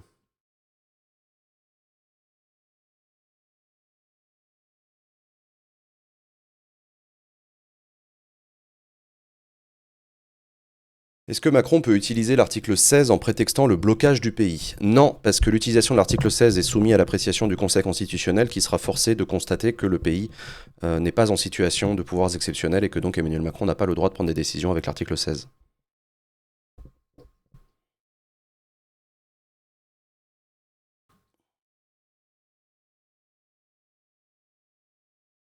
Qui a le pouvoir de lancer une constituante? Le Parlement, via le vote d'une modification de la Constitution. Donc il faut un texte de loi qui soit voté dans les mêmes termes par l'Assemblée nationale et le Sénat, et qui soit voté aux 3/5 du Congrès, ou soumis à référendum.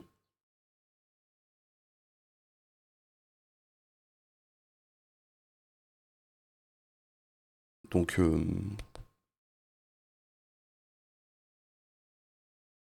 le Sénat risque pas de bloquer ça, si. Si, si.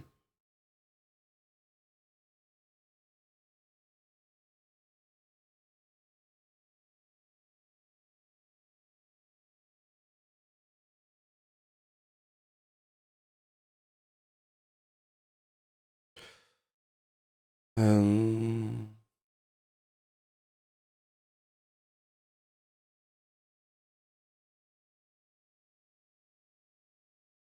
Donc ça a très peu de chances d'arriver.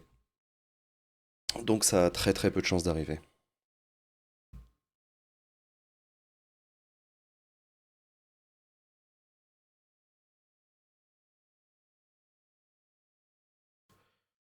Trop risquer une constituante avec un RN aussi fort et au sein de la population. Ah bah c'est sûr que les débats à la constituante vont être compliqués. Hein.